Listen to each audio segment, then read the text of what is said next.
ጥላሁን አይሞትም። እስክሪፕት መርጣለህ? ልጃገረዶቹን ከትምህርት ቤት እያወጣ የሚያባልቅ ልጆች ምን አይነት ልጆች ናቸው? ብዙ የመንግስት ባለስልጣናት። ስለ ቮልስ እስኪ እናውራ። ዛሬ ሟችና ገዳይ እንሆን ነበር። ህዝቡ ማወቅ አለበት ብለህ የምታስብ? ፖሊስ አልደረሰልንም። ጥያቄ በቃ የመጀመሪያ ጥያቄ በቃ ልምምዱ እንዴት ተጀመረ? እንደ ገንዘብ ማግኘት? እኔ ጫማ ያደረኩት ግን 7ኛ ክፍል ስደርስ። ሊቆጭህ ነገር አለ በህይወት ያሉ አመራሮች በጠቅላላ ለኔ ልዩ ክብር ያላቸው። ካንተ ምን ወሰዱ? ምን አወረስካቸው? ግንባርን በሽጉጥ ነበር ግን መረከስናል። ከተማሪና ወላጆች ጋር የሚያገናኛቸው አንድ ትልቅ ድልድይ አለ። አንድም ሰራተኛ ግን ከደሞዙ ቀጥቼ አላውቅም።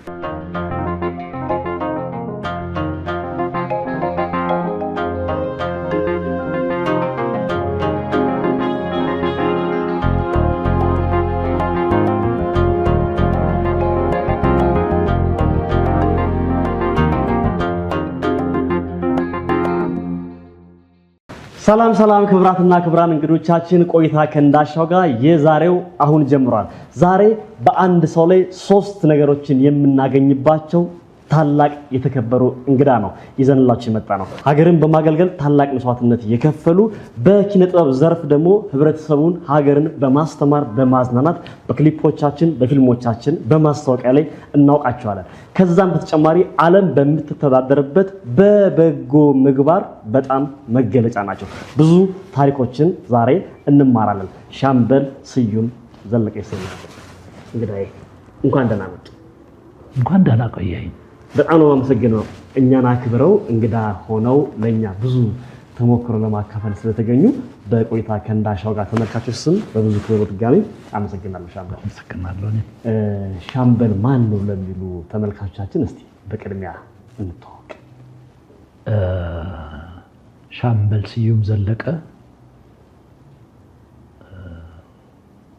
ለእናት ሀገሩ ጎንበስ ቀና ብሎ ሀገሩን ሲጠብቅ ሲያስጠብቅ የኖረ አሁንም በብዙ ቦታዎች ላይ ሀገርን በማገልገል ያለ ሰው ነው። በጣም አሪፍ። ለቆይታችን እንዲመች ሳላስፈቅድህ አንተ ብዬ ጀምሬያለሁ። ለመግባባት እንዲመችና ይቻላል? ፈቅጃለሁ። በጣም ጥሩ። ሻምበል የወጣትነት እድሜው ላይ ነው ብዙ ሰዎች ተምረው ዩኒቨርሲቲ ገብተው ወደ ንግዱ ከሀገር ወጥቶ ብዙ ሀብት ዝና ማፍራት የሚቻልበት እድሜ ላይ ሀገሬን ነው ማገለግለው ብለህ ወደ ውትድርና ቤት ገብተሃልና ያ ስሜት እንዴት ተጋባብህ? ኦፍ ኮርስ ከቤተሰብ ካስተዳደግ ሊሆን እንደሚችል እገምታለሁ። ግን ያን የወጣትነት ስሜትን አሸንፈህ ወደ ውትድርና ነው የገባሁና ያ ሁኔታ እንዴት ተፈጠረ? የውትድርና ቤት ቆይታስ ምን ይመስል ነበር? አየህ 50 ዓመት ወደ ኋላ ወሰድከኝ። አየህ ልክ 51ኛው ሰኔ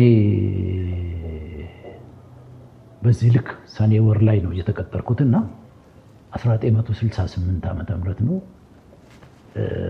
የውትድርና ህይወት እኔ በነበርኩበት አካባቢ ወታደር የሚባል ነገር አናውቅም። አየህ ፖሊስ ነበረ። በቃ ፖሊስ ነው። ፖሊስም እንደው በመጠኑ ነው ያለው፣ ብዙም አይደለም። ግን ልክ የ11ኛ ክፍል ፈተና ተፈትኜ ጨርሼ ወደ 12ኛ ክፍል እንዳለፍኩኝ በማናውቀው ሁኔታ አይተን ማናውቀው ውትድርና ለመቅጠር ከሐረር አለባበሳቸው ሌላ በፍጹም ልዩ የሆኑ ቀጣሪዎች እዛ ከተማ ላይ ተገኙ። እናንተ አይታቸው ማታውቁ ማለት? እኛ እናውቅ አይተን አናውቅም እኮ የለም አልኩ እኮ ወታደር በቃ። እና አለባበሳቸው ሌላ ነው፣ አረማመዳቸው ሌላ ነው፣ ጫማቸው ያብረቀርቃል፣ ሁሉ ነገር በቃ እንግዶች ናቸው ለዛ ለከተማም። በቃ ምንድነው እሱ የሚል በቃ ተማሪ ራሱ አየህ እንዳሁን እንዳይመስልህ ትምህርት ቤት እንደው የሃይስኩል ትምህርት ቤት አሁን በእንትን ደረጃ ላይ በክፍለ ሀገር ደረጃ ላይ ከየትኛው አውራጃ ከየትኛው ወረዳ አንድ ሃይስኩል ነበረ በቃ የነበረው በቃ አሰላ ብቻ ነው ያለው። እና ከየትኛውም ቦታ ተውጣተን ቤት ተከራይተን እዛ ነበረ የምንኖረው እዛች ከተማ ውስጥ። መጡ በቃ ውትድርና ሊቀጠር ልክ እንደነሱ መሆን በቃ በጣም አጓጓን። ያ ሁሉ ተማሪ ምን ተደረገ? ኳስ ሜዳ ውስጥ ተሰለፈን። የሚቀጠረው 250 ሰው ነው በቃ የሚፈለገው ቁጥር ነው። አዎ 250 ሰው ነው የሚቀጠረው። እዛ በላይ አይቀጠርም። በቃ ተሰለፍን። የቀጠራው ቀን ኳስ ሜዳ ሙሉ እንግዲህ የአንድ ክፍለ ሀገር ተማሪ በጠቅላላ የሃይስኩል ተማሪ ነው የምልህ። በቃ ተሰለፍን። መልክ ይታያል፣ ቁመት ይታያል፣ ሁሉ ነገር በቃ አንድ ሰው ከዚህ ጋር ትመርጣለህ፣ ሄደ ሌላ ቦታ ደግሞ አንዱን ትለያለህ። በቃ እድሉ ሆነና እኔ ኳስ ሜዳ ውስጥ ተመረጥኩ በአጋጣሚ ከጓደኞቼ ጋራ። በቃ የውትድርና ቤት ጅማሮ የዛን ቀን ህይወት እንደዛ ሆነ። ወዴት ገባን? ወደ ሐረር ነበር የምንሰለጥነው። መጣን አዲስ አበባ መጀመሪያ። ከዛ ያ ብቻም አይደል፣ ማክ መኪና የዚህ አሜሪካን ማክ መኪና እዛ እንግዲህ እኛ አካባቢ እኛ የምናውቀው እኔ ትሬን ነው። በቃ እኔ ትሬሎችን ምናምን ይኖራል። መኪና ሌላ መኪና ዘመናዊ መኪና የለም። ያ ማክ መኪና እሱን ይዘውን የመጡት መኪናውን ከተማ ውስጥ አቁመውታል። በቃ ምንድነው ለኛም ለራሳችን አዲስ ነገር ነው፣ አዲስ ነገር ነው። በዚህ ነው የሚሄዱት ምናምን ተባለ። ተጫን አዲስ አበባ መጣን። ሜዲካል ወሰድን እዚህ። በቃ ማሹም እጅ ላይ ጠባሳ ትንሽ የነገር ቢኖር ጥርስ ሸራፋ ቢኖር አትቀጠሩ መቀጠር የለም። ሄሞሮይድ ክንታሮት ቢኖርብህ ምን የእንትኑ የዚህ የራሱ የሜዲካል በጣም ከባድ ነው። በቃ ብዙ ከኛ ጋር ተቀጥሮ የመጡ ሰው እግራቸው ላይ ጠባሳ ያለባቸው ሰዎች ኢቭን እግር ራሱ እንደዚህ ፍላት የሆነ እሱ ሁሉ አይቀጠርም ነበር ያኔ። በቃ ታወልቃል። ራቁትን ቆመ እኮ ለምልመላ ለምርጫ ለማስገር ራቁት ነው። ኦኬ በቃ ሰለጠንን። አዎ ቤተሰብ ምን አለ? ወደ ቤተሰብ ስመጣ ጉድ ነው የምትለው። አየህ ቤተሰቦቼ ያኔ እንደዚህ አይነት ነገሮችም አሁን ምንድነው ያልኳቸው? ውትድርና ልቀጠር ነው አላልኳቸው። ስራ አግኝቼ ወደ ሐረር ልሄድ ነው ምናምን አልኳቸው። ሩቅ ነው እኔ ያለሁበት ከመጣሁ እኔ ከገጠሪቷ ኢትዮጵያ ውስጥ ነው ተወልጄ ያደግኩት። የገበሬ ልጅ ነኝ እኔ። ተመልሼ ቤተሰቦቼ ጋር ሄድኩ። አባቴን አገኘሁትና አባቴ ስራ አግኝቼ ወደ ሐረር ልሄድ ነው ምናምን። ልትሄድ ነው? በቃ ምንም አይደለም ለነሱ። አባቴ 10 ብር ሰጠኝ። በዛ ነው 10 ብር ብዙ። አዎ 10 ብር ሰጠኝ። ያችን 10 ብር እዛ ጎረቤታችን ነበረ ሌላ ሰው እዛኛ ቤት ነበረ፣ ቁጭ ብሎ ከአባቴ ጋር ይጫወቱ ነበረ። አባቴ 10 ብር ሲሰጠኝ እሱ ደግሞ 1 ብር ሰጠኝ። 11 ብር ማለት ያችን 11 ብር ይዤ ከሀገር የወጣ በቃ የውትድርና ቤት ጅማሮ በቃ በዚህ መንገድ ማለት ነው የጀመረው። በቃ ምን ያህል ዓመት አገለገልክ በውትድርና ላይ? ምን አይነት ገጠመኞች ነበሩ? እስኪ ስለነሱ እዛ ተቀጥሬ ከሐረር በቀጥታ ኤርትራ ላይ ከፍተኛ ችግሮች እየተፈጠሩ መጣ። ከዛ ከማሰልጠያ በቀጥታ ወደ ኤርትራ ምንም በማታስበው ልክ ልንመረቅ አልተመረቅም። ልንመረቅ ትንሽ ቀን ሲቀራ የተወሰኑ ሰዎች ከዛ ከማሰልጠያ ጣቢያ በቀጥታ ኤርትራ ገባን። ሳትመረቁ ቀጥታ በቃ ኤርትራ ገባን። በቃ እኛ በአውሮፕላን ሄደን እናውቅም። በባቡር ተጭነን አዲስ አበባ መጣን። ጠዋት በአውሮፕላን በቦይንግ ተጭነን ኤርትራ ገባን። በቃ ከተማው ጥሩ አልነበረም። በቃ ያለው ሁኔታ ወዲያ ወዲህ እንትን የሚለው አንድ ትምህርት ቤት ውስጥ ነው ያሳደሩ። ሙሉ ከካምፕ በቃ እንደመጣ ትምህርት ቤት ውስጥ ከተማ አታውቅም፣ ምንም አታውቅም፣ ምንም አትልም። የምንበላው ነገር እንኳን አልነበረም። በቃ አደን ጠዋት ላይ ይዘውን ወዴት ሄዱ? ከአስመራ 110 ኪሎ ሜትር አዲቀይ የምትባል ቦታ እዛ ይዘውን ሄዱ። ሲሄድ በረሃ ነው። እኛ የመጣንበት አካባቢ ነፋሻ ደጋ ነው። ሁሉ ነገር ያማረበት ቦታ ነው። ልጆች ነን። ልጅነት አለው። በቃ የሰለጠነው ኮማንዶን የሰለጠነው ሁላችንም የዚህ የኮማንዶ ገመድ አንጠልጥለናል። በቃ ሲያው እዛ ያለው ሰው ሁሉ ለዛም አካባቢ ልዩ ሰው በቃ እነዚህ አሁን የመጡት ጥይት የማይመታቸው ነው ተባልና ተነገረ። በገመድ ብቻ እያነቁ ነው ተባለ። 100 ነበር። ስም ወጣልን። 100 ጉዶች ተባለ። 100 ጉዶች ተባለ። አዲስ ነገር ስለነበረ ማለት ነው። እና በዛ ቦታ ላይ መገኘት ነባር ሰራዊት ነበረ። እዛ የሁለተኛ እግረኛ ሻለቃ የሚባል አንድ ሻለቃ ነበር። እሱ ጋር ነው እዛ መቶ ጉዳችን እዛ እንትን ያለው የሰፈራችሁት። በቃ ማገልገል ጀመርን። እግረኛ ነህ። ይሄ ሌላ ነገር ምንም ነገር የለም። በቃ መሳሪያ ይዘህ መታኮስ ነው ያለው ሁኔታ እንትን ማድረግ ነው። ውጣ ውረዱ በጣም ከባድ። ማትረሳው ገጠመኝ በውትድርና ቤት ይህን ሁላ ጊዜ አገልግለሃል። ሀገርህን ዳር ድንበር በማስጠበቅ በማስከበር በዚህ ሁኔታ ውስጥ ነው የቆየውና እንደው ማትረሳው ለህይወትህ ከባድ የነበረ ገጠመኝ አለ በውትድርና ቤት ውስጥ? እሱ በጣም የሚያስውል ጊዜ ሳስበው ያስጨንቀኛል። በቃ ከውትድርና ምንድነው የጤና ባለሙያ ነው የሆንኩት እኔ። በዛ ውስጥ በውትድርና ውስጥ ብዙ መሰናክሎች ብዙ ነገሮችን አልፌ የሕክምና ባለሙያ ሆንኩ። ከዛ ኦፊሰር ሆንኩኝ። መኮንን ሆንኩ። አፋበት የሚባል ቦታ ላይ 5 ሆነን ቁርስ እየበላን ነበረ። ቁርስ እየበላን በልተን ጨረስንና እነሱ ቁጭ ብለው እንደዚህ ድንጋይ ላይ ቁጭ ብለው እጄን ልታጠብ ተነሳሁና ሄድኩኝ። ልክ እኔ ሄጄ ከ3 ደቂቃ በኋላ ሞርተር ተተኮሰ። መጀመሪያ የነበራችሁበት ቦታ ነው? ልክ እዛ ያ ትሪ የበላንበት ትሪም አልተነሳም። እዛ ቁጭ ብለዋል። በትሪው ላይ ነው ያረፈው።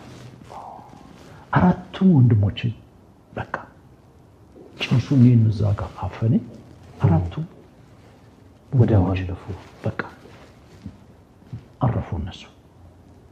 እሱ ምን ጊዜም አረሰው። በቃ እጅግ የሚሰቀጥጥ ነገር ነው። በቃ ከባድ ጊዜ የነበረው በህይወት ሁሌም በጣም ሌላው ውትድርና ቤቱ ስትሆን ቀላል የሚባል ነገር የለም። እንደው ከባዱን ለመምረጥ ያህል እንጂ እውነት ነው። ይሄ ምን ጊዜም የምትረሳው ነገር አይደለም። ፈጣሪ አምላክ እኔን ከዛች ለምን እንዳወጣኝና እዛች የትይቶ እንግዲህ 2 ደቂቃ 3 ደቂቃ ማጥቶን በቃ እጅን ለምትጠጣ በተነሳበት ያቺ አጋጣሚ አረሳትም። እኔ ምን ጊዜም ሁልጊዜም የነሱ እዛው በቃ ምንም ለደቂቃ የተረፈው ያለን በቃ ላያቸው ላይ ነው ያረፈው። በቃ በሰከንድ ውስጥ ነው ህይወታቸው ያለፈው የነሱ። እነሱ ሁልጊዜ አይምሮ ውስጥ ይመጣል። ሁልጊዜ ያስጨንቀኛል። አረሳውም በቃ እሱ በጣም ተከፍል። በተረፈ ውትድርና ቤቱ ስትሆን የደልቶ አይደለም የምትለው ሀገር መጠበቅ ነው። ግን ያም ሁኔታ ሆኖ አየህ አንዲትም ቀን አንዲትም ደቂቃ እና ሰከንድ ተስፋ መቁረጥ የሚባል ነገር የለም። በቃ አንተ ጋር በቃ ታደር ስትሆን ተስፋ የሚባል መቁረጥ የሚባል ነገር በቃ ያን ቀን ተስፋ የቆረጥክ ቀን ሞትሃል ነው የሚባለው ውትድርና። በቃ ለምንም ነገር ጉዳይ አይደለም። ለመሞት የሆነ ነገር ለማድረግ ሞት አንተን አያስፈራም። በቃ በጣም ትክክል ሻምበል። ከዚህ ጋር ተያይዞ ወታደርና የውትድርና ቤት የሚሰሩ ሰዎች በጣም ዲሲፕሊን ናቸው። ካለባበሳቸው ከታይም ማኔጅመንት ታይም ኦን ታይም ናቸው። አሁን አንተም ቀጠሯዎችን ቦታ በሰዓቱ ነው የደረስከው። በፕሮቶኮል ባለባበስም በጣም ፕሮቶኮል ጠብቃችሁና ይሄ ነገር ከምን የመጣ ነው? እስኪ አሁን ላይ ቆም ብለህ ስታይ ብዙ ነገር አሁን እንግዲህ ከ1983 ዓመተ ምህረት ጀምሮ ሲቪል ነኝ እኔ። እውነቴን ነው የምልህ። አሁን ሲቪል ነኝ ብዬ ለአንተ ልንገርህ እንጂ ደሜ ውስጥ ምንም ነገር የለም። የሲቪል ስሜት ምንም ነገር የለም። በቃ ወታደር ቤት ውስጥ ምን የሚባል ነገር አለ? ሰዓት የሚባል ነገር አለ። በቃ ሰዓት ምን ማለት ነው? ሰዓት ምክንያቱም ወታደራዊ ሰዓት የሚባል ያ ሰዓት ማለት አሁን በሀገሪቷ ደረጃ ላይ በየትኛውም ደረጃ ላይ ስታስበው ሰው ምክንያቱም በዛ ሰዓት መገኘት ማለት ነው። በቃ ሰዓት በቃ እኔ 4 ሰዓት ነው የሚቀጠርኩት። ዛሬ 4 ሰዓት እንድመጣ 4 ሰዓት ደረስኩኝ እኔ። በቃ አንተ 5 ሰዓት 6 ሰዓትም ልትመጣ ትችላለህ። በቃ ሰዓትን አታውቀውም። ወታደር ቤት ውስጥ ሰዓት የሚባል ነገር አሁን ስብሰባ ስጠራ እኔ የመጀመሪያ ሰው ትልቅ ጉባኤ ላይ የምገኝ ብቻዬን ነኝ የምገኘው። በቃ ምክንያቱም ሰውነቴ ውስጥ አለ፣ ደሜ ውስጥ አለ እንትን። ሌላውም አሁን ስብሰባዎች ላይ ስትገኝ 3 ሰዓት የጠራው 2 ሰዓት ተኩል የጠራው ሰው ስብሰባ ስንት ሰዓት እንደሚመጣ ታውቃለህ? 5 ሰዓት ይመጣል። 5 ሰዓት ይመጣል። 3 ሰዓት 4 ሰዓት ይመጣል። የሚወጣውም ደግሞ የሚሄደው መቼ ማን እንደሆነ ነው። የመጀመሪያ የመጣው መጨረሻ የመጣ ሰው የመሳሪያ ፈታት እንዴት መሰለ? መጀመሪያ የፈታው መጨረሻ ነው የመሳሪያ ፈታት እንትን የምታደርግ ልክ እንደዛ ማለት። ይሄ ደግሞ ወታደር ቤት ውስጥ የለም። በቃ ወታደር ንጹህ ነው፣ አለባበሱ ንጹህ ነው። በቃ እንዴ አንተ እኮ ጨርቅ እኮ ጠቅልል አድርገህ እኮ ኪስ ውስጥ ከተህ እኮ እዚች ጋር አድርገህ ጫማን አይተህ አዋራ ከነካው ቦረሽ አድርገህ ጠቅልል አድርገህ ያችን ነው የምትሄደው። ሁሌ ዲሲፕሊን ነው። በቃ ሁሉ ዲሲፕሊን፣ አነጋገር ዲሲፕሊን ነው፣ አረማመድ ዲሲፕሊን ነው። በቃ ሁሉ ነገር የተቆጠብክ ነው። የምትረግጣትን መሬት እኮ ነገ እንደምትበላ ያኔ ነው ያወቅኩት መሰለህ። ለምትረግጣትን መሬት ጥንቃቄ ማድረግ ነው ያለብህ። እንደፈለግህ አይደለም የምታደርገው። በቃ ወታደር ቤት ውስጥ መዋሸት አልችልም የሚባል ነገር ወታደር ቤት ውስጥ የለም። አልችልም ነው በቃ። ይሄ እንዴት አድርጌ ምናምን የሚባል ነገር የለም ወታደር ቤት ውስጥ። ልሞክር ነው ትችላለህ። በቃ ሁሉም ነገር በቃ አውሮፕላን መንዳት ትችላለህ ምናምን ብትባለው አልችልም አትልም። እችላለሁ በቃ። ከዛ ተገቢውን በቃ ስትገባ እዛ ቦታ ላይ ያለው ሁኔታ ሌላው ሰው ያሳያል። አሁንም ይዛት ተወጣም ሰማያት ተወጣም። እንደዚህ አትችልም የሚባል ነገር የለም በቃ። በጣም ጥሩ ሻምበል። ክብራትና ክብራን የቆይታ ከእንዳሻው ጋር ቤተሰቦች ሻምበል በጣም ጥሩ ጊዜ እየሰጠን ነው። አሁንም በድጋሜ አብራችሁን ቆዩ። የውትድርና ቤት በጣም ደስ ያለ እንደ ስኬት የምትቆጥረው ወይ ደግሞ ከዚህ ጋር ተገናኝቶ እንደው ህዝቡ ማወቅ አለበት ብለህ የምታስበው ቅድም በጣም የሚቆጭህን የሚጸጽትህን ኦር ደግሞ ያጋጠምህን ከባድ ነገር አካፈልከን። ህዝቡ ማወቅ አለበት ብለህ የምታስበው ነገር ስለ ውትድርና። አየህ ውትድርና ቤት ውስጥ አንዱ ትልቁ ነገር ዲሲፕሊን ነው። ስለዚህ ማንኛውም ሰው እድሉ የለውም እንጂ ወታደር ቢሆን እንዴት መሰለ በቃ ሁሉ ነገር በቃ በጥንቃቄ የምታደርጋቸው በቃ መዝረክረክ የሚባል ነገር ውትድርና ቤት ውስጥ የለም በቃ። ስለዚህ እያንዳንዱ ሰው አየህ አሁን የኢትዮጵያ ህዝብ እኮ እንደው አሁን ወደዚህ የመጣው አካባቢ ነው እንጂ በኔ እድሜ ደረጃ ላይ ያሉት ትልልቆቹ ሰዎች እኮ ወታደር ባይሆኑም እኮ አየህ ልምዱ የሚያዩት የተገነዘቡት ነገሮች ብዙዎቹ እነሱ ጋር አለ። ብዙ ነገሮችን ልክ ያለ ሁኔታ እንትን ያደርጋሉ በቃ። ያ ትልቅ ነገር ወታደር መሆን በቃ ብዬልክ ሲሆን ጋር ያይዘ ኢትዮጵያን ባንተ አለበት ግለጽልኝ። ኢትዮጵያ እንዴት ትገልጻለህ? አይ ከምንም በላይ እኮ እግዚአብሔር አምላክ ጸጋውን በረከቱን ሁሉ ነገር ያፈሰሰባት ማንም ሰው ዝቆ የማይጨርስባት ሀገር እኮ ነች በቃ። አየሯ፣ ዝናቧ፣ በጋው፣ ክረምቱ የሰውን ልጅ እኮ የሚያማርር እኮ አይደለም እኮ በቃ። ሁሉም ጸጋዎች ናቸው። ክረምቱ ሲመጣም ጸጋው ነው፣ በጋውም ሲመጣ ጸጋው ነው። ሁሉ ነገር እኮ እቺን ሀገር እኮ እኛ እንደው አልታደልም ክፉዎች ሆን እንጂ በዚህ በሰጠን ፈጣሪ አምላክ በሰጠን ጸጋና በረከት እኮ ብንጠቀም ኖሮ እኮ የት በደረስን። እኛ ግን ክፉዎች ሆነው በቃ ደጎች የነበሩ ሰዎች ሁሉ ክፉ ሆነው በቃ። እኔ ሀገሬን ኢትዮጵያን ምን ብዬ ልግለጽልህ በቃ። ከሀገር በላይ እኮ ምንም ነገር እኮ የለም። ሀገር ብዬን እኔ አሁን የእውነቴን ነው የምነግርህ። አሁን ልክ በጀርባዬ ተሸክሜ የሚዞረው ነገር አለኝ አሁን በቃ። ምናልባት የሚወርደው ከጀርባዬ ላይ የሚወርደው ለሰው ሰጥቼም አልጨረሰውም፣ እየሰጠውም ነው ያለው። ግን ከጀርባዬ የምሞተው እኔ ወደ መቃብር የገባው ቀን ያን ቀን። ያ ማለት ምንድነው? ሀገርን ተሸክሜ ነው የምዞረው ማለት ነው በቃ። ከዚህ ጋር ተያይዞ እንደ ሀገር የሚገለጽ በጣም ትልቅ ክሊፕ ሰርተሃል። የክቡር ዶክተር ጥላሁን ገሰሰ ቆሜ ልመርቅሽ የተሰኘው ክሊፕ ላይ እስቲ ስለሱ ክሊፕ ደግሞ እናንሳ። በአጋጣሚ የመጣልህ ለቀረጻ የመጣልህ ልብስም የሻምበል ማዕረግ እንደሆነ መረጃ አግኝቻለሁ። እስኪ የክሊፑ ላይ ካስት ስትደረግ ስትመረጥ የነበረው ሂደት፣ ስለ ክሊፑ አሰራር እስኪ ስለሱ ደግሞ እናንሳ።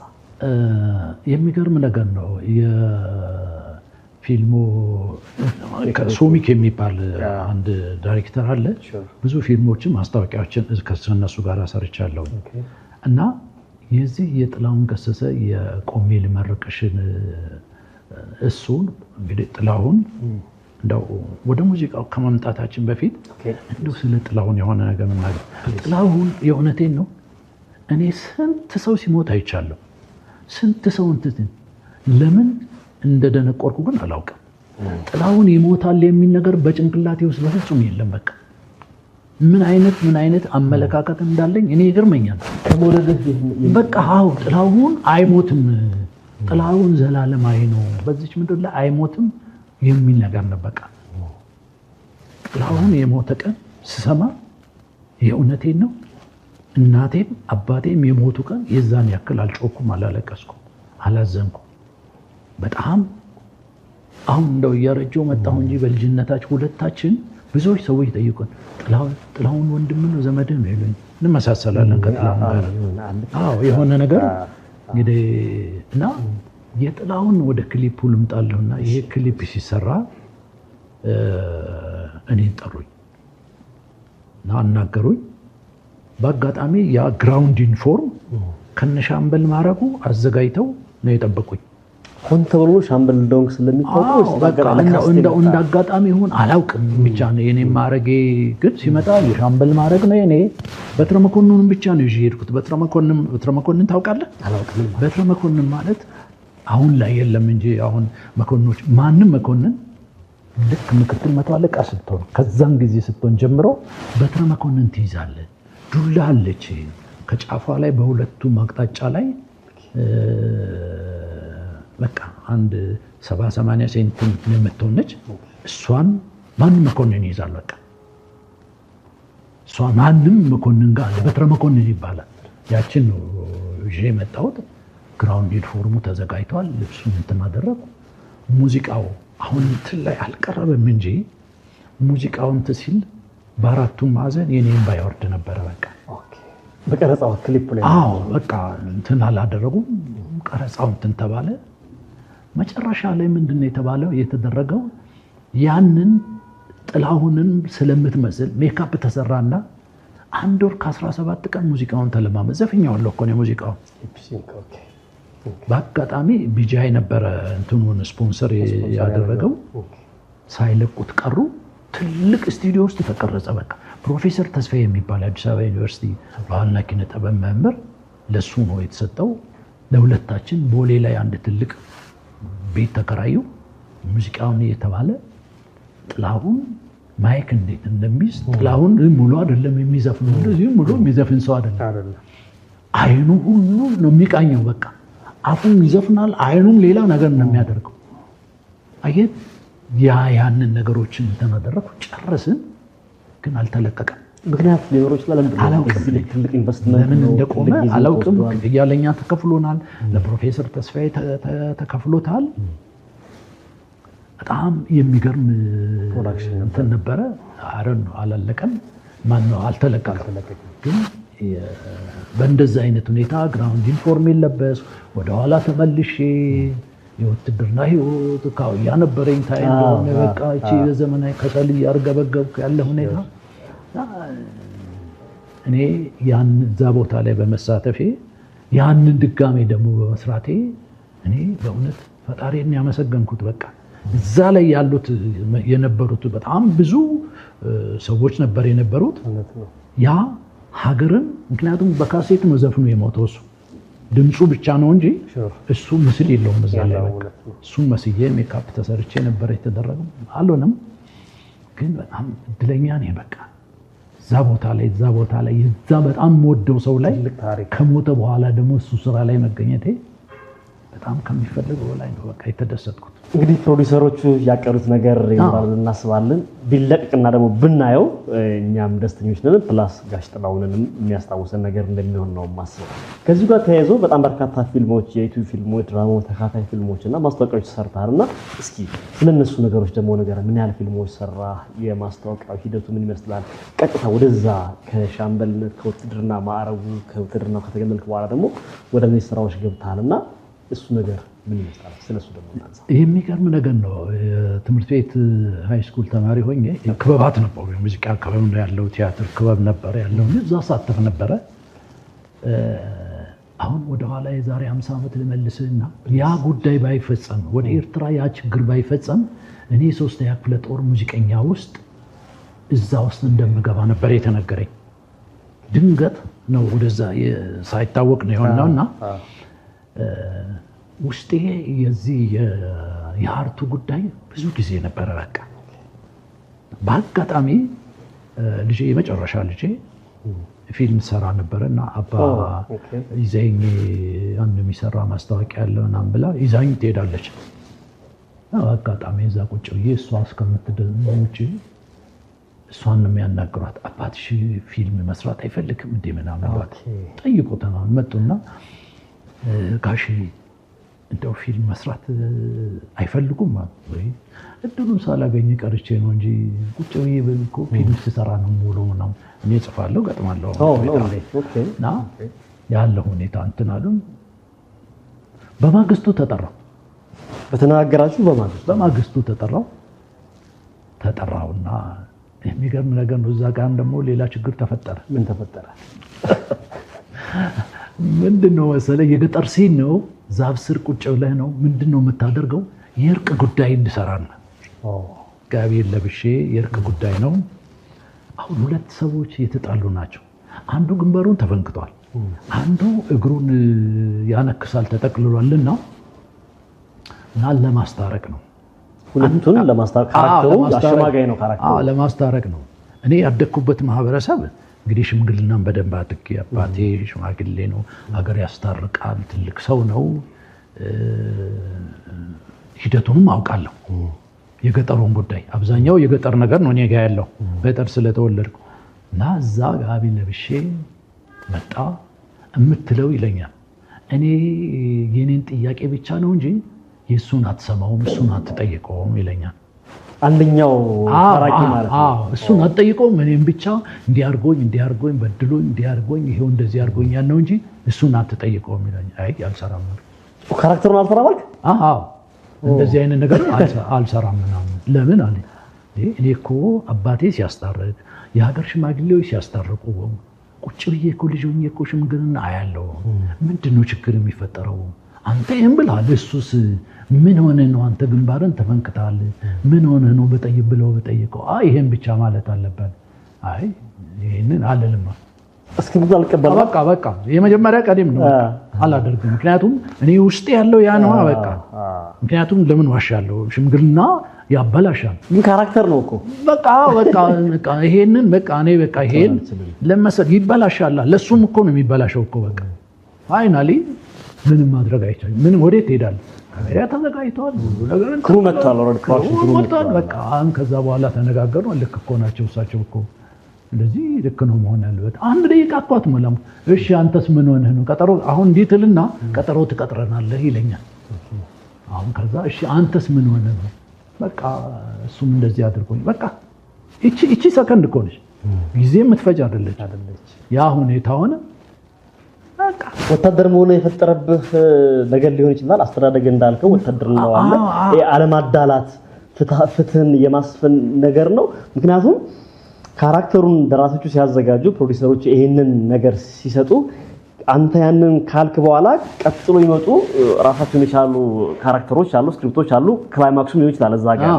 አንተ ግን ከራስ ጋር አያይዘህ ነው ይሄ እኔን መገለጫ ያለን በሚል ነው ከፊልሙ ኦር ደግሞ ከስክሪፕቱ ውጭ ሆነ ያን ቀበልም ያልከውና ይሄ ነገር የመጣው ካንተ ፐርሰናሊቲ ጋር አያይዘው ሊሆን ይችላል። ልምዱ ነው የወሰድከው ነገር ነው። ሽምግልናውን ስለማውቀው ሽምግልናውን ባታውቀው እኮ ምንም ነገር አታደርገም እኮ የተባልከውን ነው የምታደርገው። ግን ለነሱ ይበላሽባቸዋል። ስለሚበላሽባቸው ችግር ይፈጥራል። እኔ አሁን ቁጭ ብዬ ፊልሞችንም ያለው ሁኔታ እንዲህ ቢያደርጉ እላለሁ ነው እንትን ውስጥ ለምንድን ነው እንደዚህ እዛው ላይ ልንገርህ ያን ቀን ደግሞ እዛ ምንድን ነው የሚደረገው መሰለ ሌላ ከኛ ሲን ውጪ ሌላ ሲን አለ ምንድን ነው የሚሰራ ያ ሲን የቄስ ትምህርት ቤት እንትን ቀረጻው ነው ቄስ ትምህርት ቤት ይሁን መሰረተ ትምህርት ቤት እንትን ይሁን አያውቀው ቁጭ አለ አልጠመጠመም ምን አለ ጸጉራቸውን የተሰሩ ሴቶች አሉ ህፃናቶች ጫማ ያደረጉ ያማረባቸው አሉ በቃ ምንድነው ስለው መሰረተ ትምህርት ነው ምናምን እንዲህ አይነት ነገር የለም ወንበር ተዘጋጅቶ ያማረበት እንደዚህ አይነት ነው ሁለተኛ አሁን አንዷ ትነሳና ፊደል ነው የሚቆጥረው ሰዓቱ ይሄ ምንድነው ሰዓቱን ሳላጠፋው ምናምን ብላ ተነስታ ትሄዳለች ስለዚህ አሁን ይሄ መሰረተ ትምህርት ነው የቄስ ትምህርት ነው ምናምን ብዬ ስጠይቀው አይ የቄስ ትምህርት ቤት ነው ይሄ ትምህርት ነው መሰረተ ትምህርትን እኔ መሰረተ ትምህርት አስተምሬያለሁ ነው ስለዚህ እንዲህ አይነት ሁኔታ አይደለም እንደዚህ አይነት ስለዚህ መሆን ያለበት አንተ የመጀመሪያ ደረጃ ቄስ ከሆንክ እዛ ቁጭ ብለህ መጠምጠም ነው ያለብህ ህጉን ማክበር አዎ ምክንያቱም የቄስ ትምህርት ተምሬያለሁኛ በቃ ስለዚህ እዛ ቁጭ ብለህ ጠምጥመህ አርጩሜ ወይም ደግሞ ጭራ ነገር ይዘህ የሆነ ነገር ነው እንዴት አድርገህ ነው አንተ አሮጊቶችን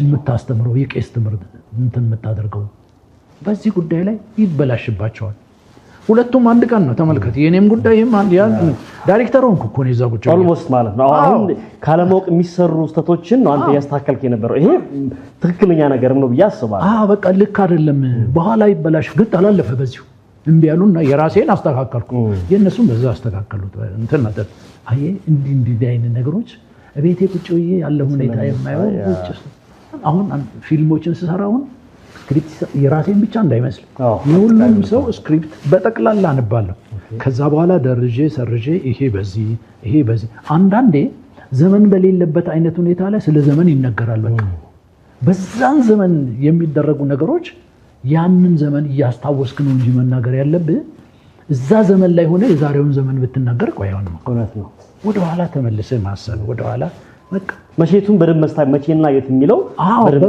ሁሉ ነገር በቦታው እኮ ነው መሆን ያለበት በጣም ትክክል ያለ ቦታው የሆነ እኮ ነው አሁን ችግሩ የሚፈጠረው ስክሪፕት መርጣለህ ሲላክልህ ስክሪፕት በደንብ ስክሪፕት እንደመረጥኩ ታውቃለህ የሚያሳዝን ስክሪፕት ገጠመኝ ኦኬ ምንድነው ወታደር መሆኔን ተነገራቸው ስክሪፕትን የገዙት ገዝተው አመጡና ለኔ ሰጡኝ ምንድነው የሚለው መሰለ ያዛ ላይ አንድ ከፍተኛ መኮንን የሆነ ልጃገረዶቹን ከትምህርት ቤት እያወጣ የሚያባልክ በዛን ዘመን ያለ ሰው ነው ልብ በል በቃ እሱን አመጡና ሳየው ራሴን መቆጣጠር አቃተኝ እንኳንም ያንን ልታደርግ በዛ ዘመን እኔ ባለውበት ዘመን ዲሲፕሊኑ ከባድ ነገር ነው ያስረሽናል እኮ ትረሽናል እኮ ኦኬ ይሄ ነው ሳነበው በቃ አሁን ስክሪፕቱን የገዛው ዳይሬክተሩ ፕሮዲውሰሩ እነሱም መጡ ይሄንን ስክሪፕት ገዝተን ነው አለኝ ሰውየውን አምጡት በጣም ጎበዝ ሰው ይጣፈው ሰው አልኩና ጥሩት አልኳቸው ተጠራ አንድ ሆቴል ቁጭ አለና አንተ ነህ ይሄን ስክሪፕት የጻፍከው አልኩት ልጅ ነው አዎ ወታደር ዘመድ አለህ አልኩት የለኝም ማለት ይሄን ስክሪፕት ስትጽፍ እንደው ሰው ጠይቃል አልጠየቅኩም ምናምን በቃ ድንጋይ ራስን ያልኩት እንዲሁ ነው ያልኩት ድንጋይ ራስን ያልኩት እንዴት ሰድቡኛል ዛሬ ላይ ሆኖ እንጂ ግንባርን በሽጉጥ ነበር የምመረቅስልህ አልኩት ምክንያቱም የሌለ ታሪክ ያንን አየህ ተመልከት ስንት ወጪ አውጥቶ ስንት ነገር አድርገው ሌላ ሰው ቢሆን ሆኖ ይሰራዋል ፊልም ማህበረሰቡ ጋር ስትደርሰስ ይህን ፊልም የሚያይስ እኮ ዛሬ እኮ በዛ ዘመን የነበረ የኢትዮጵያ ህዝብ እኮ የሰራዊቱን እኮ ክብሩን ሁሉን ነገር የሚያውቅ ነው በቃ እንኳን ሌላውን ተው እኔ በነበርኩበት ዘመን እናትና አባትህን እኮ ወንድምን ሌላውን ሰው እኮ መለየው ለብሰህ እኮ አትጨብጥም እኮ ነው እኮ አይጨበጥም ሰላምታ ሰጥተህ ነው የምትጨብጠው እንጂ የለም እንኳንም ሌላ ነገር እንደዚህ አይነት ነገር ልታደርግ እና እንዲህ አይነት ነገሮች ስላሉ እነሱን አሁን ስክሪፕቶችን መርጬ ነው የምሰራው። የሚመጥነኝን ወርጄ አልሰራም። ሌላ ችግር ውስጥ የሚከቱ ምክንያት ለምን መሰለኝ አሁን ብዙ ሰው ያውቀኛል ብዙ ነገሮች ውስጥ ያሉ ሰው ምንድን ነው የሚለው ፊልም መሆኑንም አይረዳም። በጣም ትክክል አይረዳም ፊልም መሆኑን ስሜታ ይሆናል። አንድ ማስታወቂያ እንትን የዚህ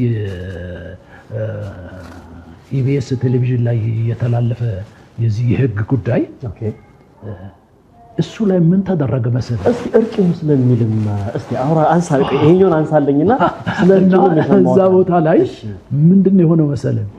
እኔ አንድ ትልቅ ፕሮፌሰር ነኝ። ካራክተሩ ከውጪ ሞባይል ይዤ መጣሁኝና ያን ሞባይል አንዳንድ ነገር እንዲያስተካክልልኝ ሰጠዋለሁ። ያንን በሆነ ሲስተም አበላሸው። ውስጥ ያሉ ነገሮች ሁሉ ፎርማት አደረጉ እና ፍርድ ቤት ቀረበን።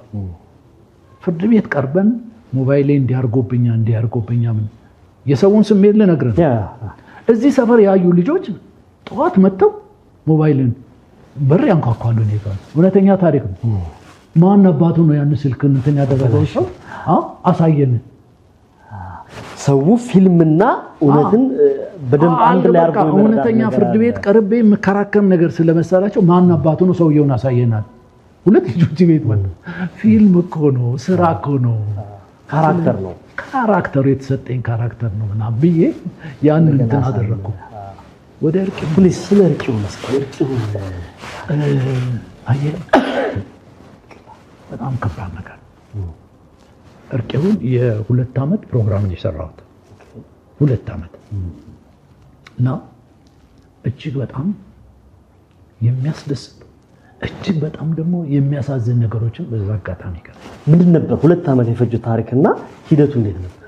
ዋናው ነገር አሁን የእርቄውን ፕሮግራም የተጣሉ ባልና ሚስቶች፣ የተጣሉ እህትና ወንድማማቾች፣ ጓደኛሞች፣ አብሮ አደጎች፣ ሽርክና ስራ አብሮ የጀመሩ ሼርሆልደሮች ይሰርሰብ ፊል ያደረገባቸው አንደኛው ያለፈለት አንደኛው ደግሞ ካለበት የወረደ አንዱን ለመጠገን ይሄ ነው አሁን ወደ እርቅ ፕሮግራም የሚመጡት እና ብዙ የተጣሉ ባልና ሚስቶች የተለያዩ ስንት ዓመት እነሱን አስታርቂያለሁ።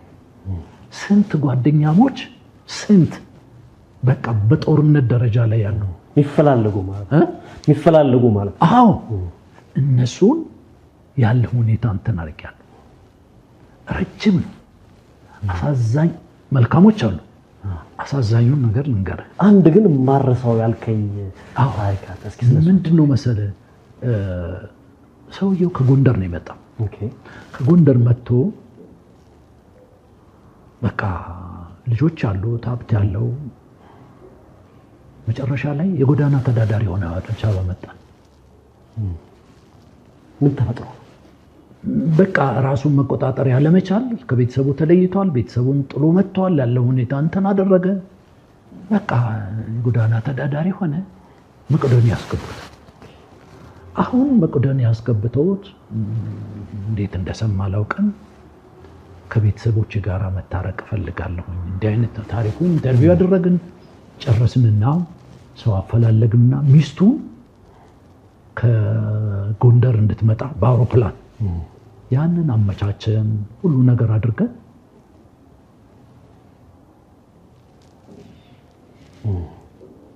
በዚህ መሃል አሳዝና ሞተ።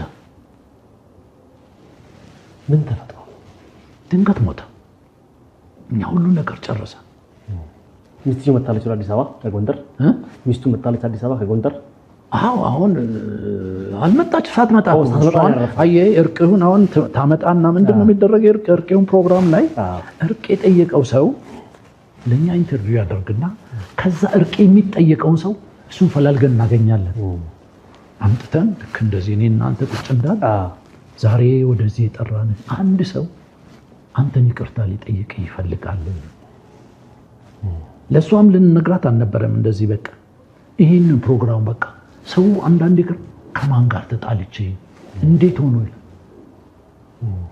ይሄን በቃ ያ ሰው መጨረሻ ላይ ይመጣና መጥቶ ይቅርታ ጥያቄ አይደለም ይቅርታ እኮ የሚጠይቅ ሰው እኮ ሁለት ነገር እኮ ነው። አንደኛው በዳይ ነው፣ ሁለተኛ ተበዳይ ነው እኮ ይቅርታ ነገርየው እንዲቀር አብሮ ለነገሩ ለመተው አይደለም። አንተ በድለህ ይቅርታ ጠይቃል፣ በድላል። ተበድለህ ደግሞ ይቅርታ ጠይቃለህ። ለምንድን ነው ተበድለህ ይቅርታ የምጠይቀው? እኔ አንተን በድለኝ ይቅርታ የምጠይቅ አንተን ላለማጣት አጣለሁ አበቃ አንተን ላለማጣት እነዚህ ሂደቶች ሁሉ ተከናወኑ። በጣም ጨረሻ ላይ ያው እሷ ጋር ከኔ ጋር አንድ ቤት የምትባል ነበረች። ጥቁር ልብስ ለብሰን ተላለፈ። እሷም በስልክ እግዚአብሔር ያጽናሽ በቃ አንድ ዘመዷን እዚህ አዲስ አበባ አገኘን። እሱ እንትን ያደረገውን የኢንተርቪው ያደረግነውን እሱን እያሳየን እንባ ይወርዳል በላያችን ላይ የሱ ንግግር ተስፋው ያ ከቤተሰቡ ጋር ሊኖር ያስበው ሁለተኛ ደግሞ እንዲሁ ያጋጠመ ከደቡብ ክልል ነው። አባትየው ወታደር የነበረ ተመልሶ ሀብት ያለው ንብረት ያለው ብዙ ነገር ያለው ልጆች አሉት። ልጁ ጎረምሳ ልጅ ነው ያለው። ፀጉሩን ያሳድጋል። በቃ ሲያደግ አባት ይሏል። ልጅ አልሰማኝ ነው። አባት ይናደድና አባት ምናምን ብሎ ይዞ በመቀስ ይቆርጠዋል ፀጉሩ። አባት ቆረጠው። ልጅ ወጣ። ማታ መጥቶ ቢላ ፈልጎ አባትየውን ይወጋዋል። በዚህ በፀጉሩ ምክንያት አባትየው ምን ሞተ? ምንም አልሆነም፣ ተርፏል። ልጆቹን፣ ቤቱን፣ ንብረቱን ሲናገር አባትየው ያሳዝናል። ማለት ነገር ነው ያለው። ጥሎ ሐዋሳ መጣሁኝ አለ። አካባቢውን ጥቶ ጠፋ። ሐዋሳ መጣሁ አለ። የሆነ ነገር እንትን አልኩ አልሆነኝም ማለት በቃ የጎዳና መተዳደሩን ከዛ ጀመርኩት አለ። ከዛ አዲስ አበባ መጣሁኝ አለ። ምን ላድርግ አዲስ አበባ ምንም ነገር የለም። ጎዳና ተዳዳሪው ከማንም ጋር ግንኙነት የለውም፣ ምን የለውም፣ የሚያውቀውም ሰው የለም። ይሄም ሰው መቄዶንያ ገባ፣ ወሰዱት። ጨረሻ ላይ እሱ መጣና ያለውን ታሪኩን ነገረን፣ አፈላለግን። ከዛ ሽማግሌዎችም አብረው መጡ። ሚስቱን አመጣን፣ ሽማግሌዎች መጡ፣ የሃይማኖት አባቶች። ልጁም መጣ፣ አስታረቀ። ልክ የእውነቴን ነው መተው እኔ ሴንሲቲቭ ነኝ፣ ችግር አለብኝ። በቃ ይቅርታ ልትጠይቅ የሚጠያየቁ ሰዎች እግር ላይ ሲደፋፉ በአራቱ ማዕዘን የኔን ባነ የሚፈሰው በቃ ውስጤ በጣም ደስ ይለኛል። በቃ ይሄንን አድርጌ ብዙ ሰው አስታረቁ። ግማሾቹ አስታርቀን ገና ሳንጨርስ ደግሞ ተያይዘው ተቃቅፈው ጥሎን የሚሄዱ ደግሞ አሉ። በጦርነት ደረጃ የሚፈላለጉ በቃ ሙሉ ክለብ ይቅርታ ሲደራረጉ ማለት በተለይ ሁለት ሴቶች ልጆች አንደኛው መኪና አላት፣ አብረውን ያደጉት ያላደረጉን ነገር የለም። በቃ እቺ መኪና ያላት እርቅ ፈለገችና ሰምታ መጣች። እሷን አፈላለግን፣ እናገኘን፣ አስታረቅናቸው። ምሳ ምናምን ነገር ነበር። የኔ ጌታኛ ምሳ ከእናንተ ጋር አንላ ተቃቅፈው ሰዎቹ ብስ ብለው በቃ ቻው ምናምን ብለው ሄዱ። ደስ ይላል። በጣም ምን ላይ ነበር የሚተላለፈው የፕሮግራም? ማለት በጣም ስታጫወተኝ ያኔ በጣም ኢንተረስቲንግ ሆኜ ነው ሰማይ ነበርና ምን ላይ ነበር የፕሮግራም የሚተላለፈው? አሁንስ ምን ላይ ነው? እንደው ተመልካቾች ፕሮግራሞቹ እንዲመለከቱ በአርት ቴሌቪዥን ላይ ነበረ መሰለኝ የሚተላለፈው። ኦልሞስት የሁለት ዓመቱ ተላለፈ፣ አለቀ። እንደገና ወደ አንድ አቅጣጫ ለማድረግ ብዙ ሞከረ። ይሄን የሚገርም ነገር ነው። በቃ ብዙ የመንግስት ባለስልጣናት ብዙ ይሄንን አይተውታል። ይሄን የእርቅ ፕሮግራም በቃ አይተው በቃ በተመስጦ እኔንም ስለሚያውቁ እኔ በከተማ ደረጃ ላይ ብዙ ቦታ ስለማገኝ እናወራለን ስለሱ በጣም እንትን ብለው በቃ እኔ እንደውም ያልኳቸው ይሄንን ፕሮግራም አግዙ፣ በጣም መታገዝ አለ መንግስት። ምክንያቱም ዛሬ ችግር የተፈጠረው እርስ በራሳችን መደማመጥ የሚያስታርቅ ሽማግሌ በመጥፋቱ የሚመርቅ ሳይሆን የሚረግም በመብዛቱ ነው ይሄ ሁሉ የተከሰተውና ይሄ መጠናከር ያለበት ጉዳይ ነው። ትልቅ ነገር ነው። ለሁለት ዓመት ሰራን። ከዛ በኋላ እንግዲህ ያው በጀትም ምንም ነገር ይጠይቅ የለም በዛ ምክንያት በቃ ይቀጥላል። ይሄንን ፕሮግራም ለሌሎች ጣቢያዎች ሰተን ይሄንን ያድርጉ የሚባሉት ነገሮችም ነበረ። ዳይሬክተሩም ሞካከረ አልሆነለትም መሰለኝ። በዛ እንግዲህ ሳይተላለፍ ፕሮግራሙ ተቋረጠ ማለት ነው። ኦልሬዲ አሁን እንግዲህ 1 ዓመት ምናምን ሆኖናል። አሁን የ2 ዓመቱን ከሰራን በኋላ በቃ ኦልሬዲ አሁን ፋንክሽናል አይደለም። እየተላለፈ አይደለም። ቢቀጥል ጥሩ ነው።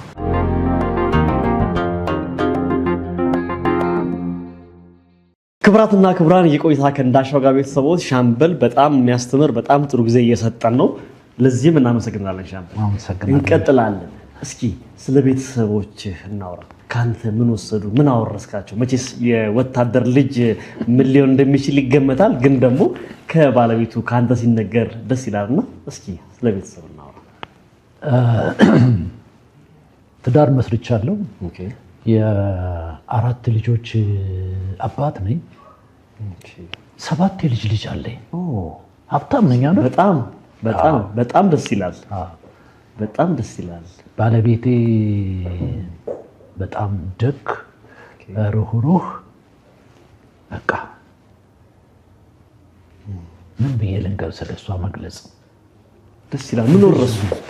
ብዙ ነው እሷ ጋር ብዙ ነገር ነው ያለውና እንግዲህ እኔ ወደ ትዳር ዓለሙ ሁለታችንም ስንገባ እንግዲህ በመፈቃቀድ ነው ትዳር የመሰረት ነውና ጥሩ ኑሮ ጥሩ ህይወት እንኖራለን። ምን ያህል ዓመት በትዳር? 1984 ዓመተ ምህረት ነው ያገባሁት። ረጅም ጊዜ ነው። ይሄን ያክል ዓመት ስንኖር አንድም ቀን ሽማግሌ በመካከላችን ገብቶ አንተም ተው አንተም ተይ ያለን ሰው ውጪ ወጣ ነገር ነው። አንዳንድ ሳንላተም ቀርተን እንዳይመስል እውነት ነው። በቃ እግርና ለእግር ይላተም የራስዎ ነው። አንዳንድ ነገሮች ግን ያም ሆኖ ለዛው የምትፈቱት እንትን አይደለም እኮ በንግግር መካከል ነው እንጂ ይሄን አድርገሃል ይሄን አድርገሻል ለምንድን ያደረግሽው ለምንድን ያደረከው እሱ አጣልቶን አያውቅም። እሱ የለም በቃ እንዲሁ አለ አይደለም ዝም ብሎ እንደው በቃ ይሄን አታነሽም ይሄን ብታነሽውስ ይሄ አጣላ የለም። እንዲህ አይነት ተራ ነገሮች ናቸው ያሉት። በቃ እስቲ እንደው ከዚህ ጋር ተያይዞ ለወጣት ባለትዳሮች አሁን ላይ ትዳር በጣም በጥናት ደረጃ የፍቺ መጠኑ በጣም ከፍተኛ ሆኗልና እንደናንተ ትዳሮች ጸንተው እንዲቀጥሉ በልጆች ተባርኮ በልጅ ተባርኮ እንዲቆይ ከዚህ ጋር ያያዘ ምክር ማንሳለኝና ቀጥሎ ደግሞ ልጆች እስካንተ ምን ወረሱ? ቤተሰብ ምን ወረሰ? እስቲ እነዚህ ነው ማንሳለኝ። አሁን አየህ ብዙ ነገር ትልቁ ነገር ምን እንደሆነ ታውቃለህ? የትዳር መፋታትና የልጆች መበተን አንዱ ትልቅ መደማመጥ ያለመቻል፣ መረዳዳት ያለመቻል። በቃ እነዚህ ነገሮች ስላለ እኮ አይደለም የኑሮ ጉዳይ ስላጣህም አይደለም እኮ ትዳር የሚበተነው። አየህ መቻል ያለመቻል በቃ መቻልን ያለመቻል። አንዳንዴ እኮ ሰው ችግር ብቻ እኮ አይደለም እኮ ትልቅ ሰው አይምሮ ያለው ሰው ምን መቻል ነው ያለው? ጥጋብን መቻል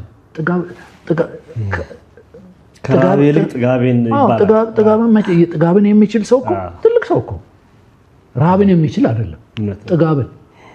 እና በአሁኑ ሰዓት አንደኛ ወደ ትዳር ዓለም ስትገባ ምንድነው የሚደረገው መሰለህ?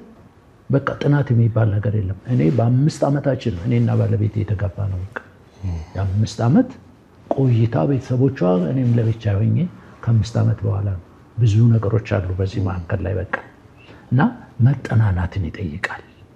ምን አለው የሚባል ነገሮችንም እሱ መታየት ያለበት። እኔ ምንም ነገር አልነበረኝም ስትጋባ ምንም ነገር አልነበረኝ። አየህ ጸጋው በረከቱ ሁሉ ነገር ፍቅር መተሳሰብ መተዛዘን ሲመጣ ፈጣሪ አምላክ ደግሞ ይሰጣል። አንተ በራስህ ጊዜ የምታመጣው ነገር እኮ የለም።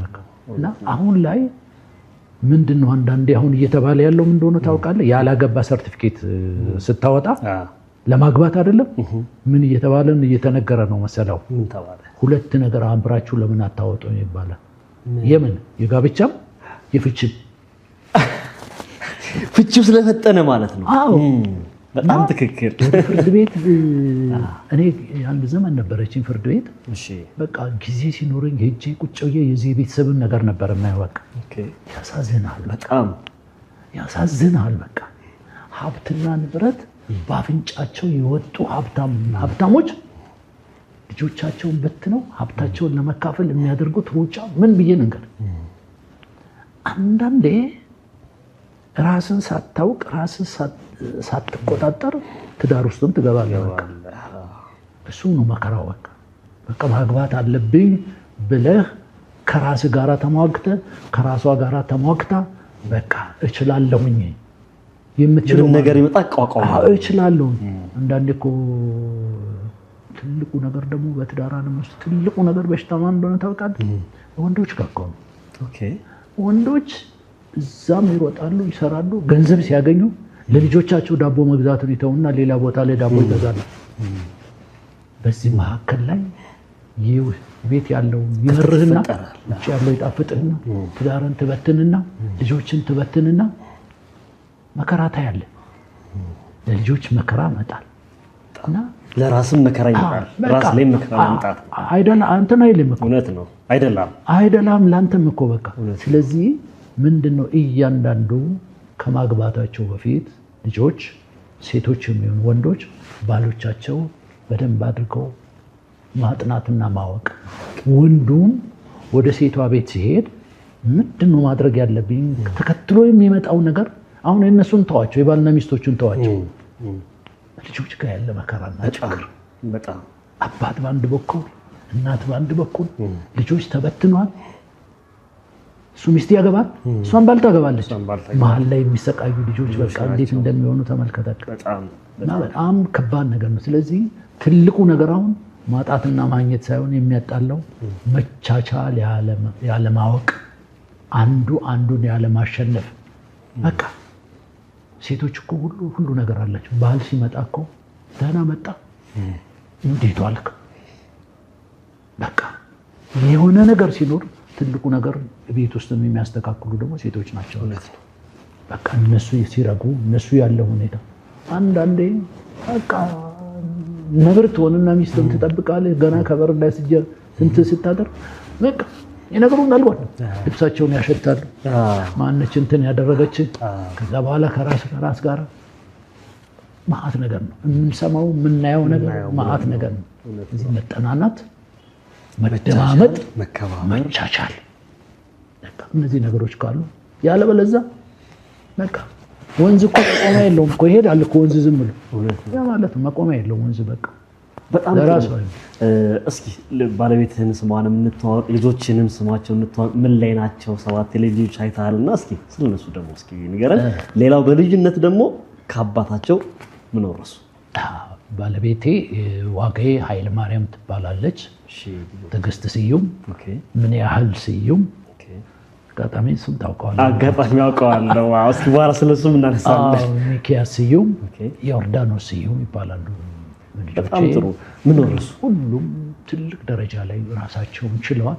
እኔ አንድ የልጅ ልጅ አለኝ። በቃ እንደ እንቁላል ከልጆቼ የበለጠ ተንከባክቤ አንተ ጋር ነው የሚኖረው። የልጅ ልጅ እንደ እንቁላል እኔን አባዬ ይላል እና እማዬ እናቴን ይላል።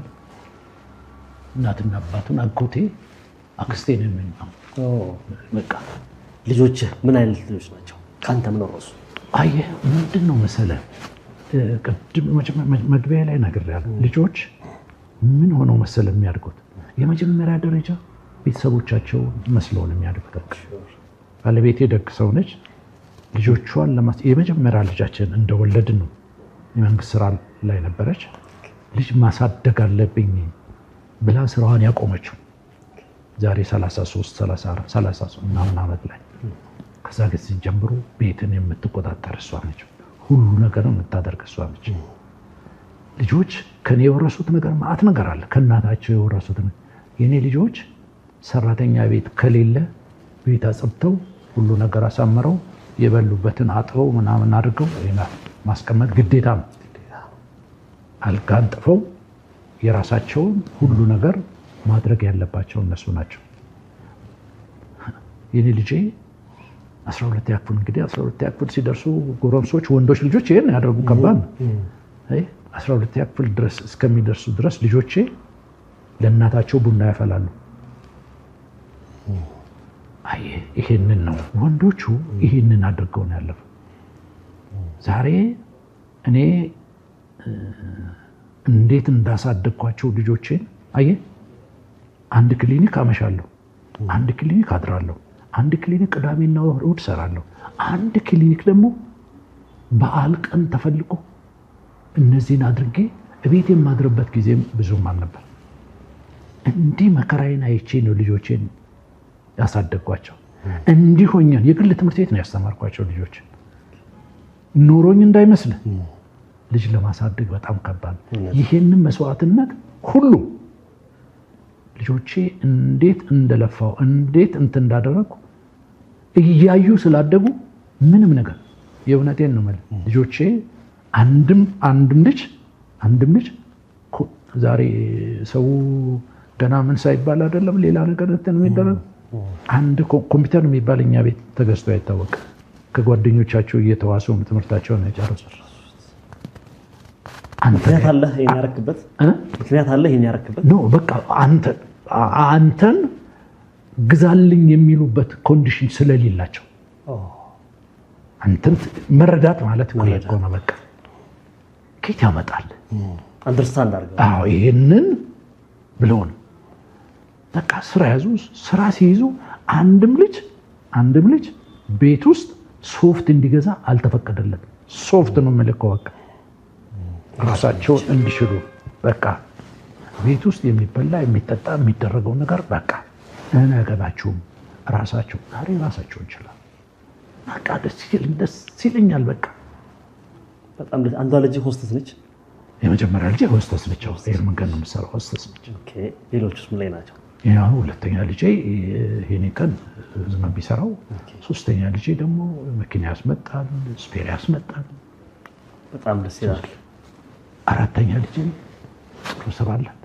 እግዚአብሔር የተመሰገነ ይሁን። እዚህ የበለጠ በዚህ እድሜ ለኔ ይሄ ሁሉ ስላደረገ አየህ እኔ የምሮጠው የምደክመው ዛሬ ሀገር ብዬ የምሮጠው ፈጣሪ አምላክ ለኔ የሰጠኝ ነገር በረከት ጸጋው ብዙ ስለሆነ እኔ ደግሞ ወደ መጨረሻው ከመሄዴ በፊት ማገልገል አለብኝ፣ መርዳት አለብኝ ብዬ የምሯሯጠው ይሄ ስላለ። በጣም ጥሩ ሻምበል፣ ስለ ቮልስ እስኪ እናውራ።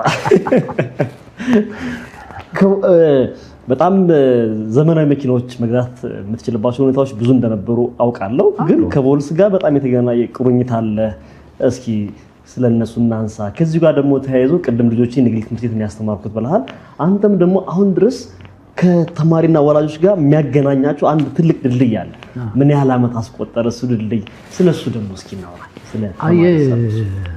የሚገርም ነገር ነው። እኔ ከአስመራ እንደመጣሁት በቃ መቼም ሰራዊቱ ቤት ውስጥ ወደ ኋላ ስትመለስ ማለት ነው። ወደዚህ ስመጣ ገንዘብ ኖሮ አይደለም፣ ወታደሩ ደግ ነው።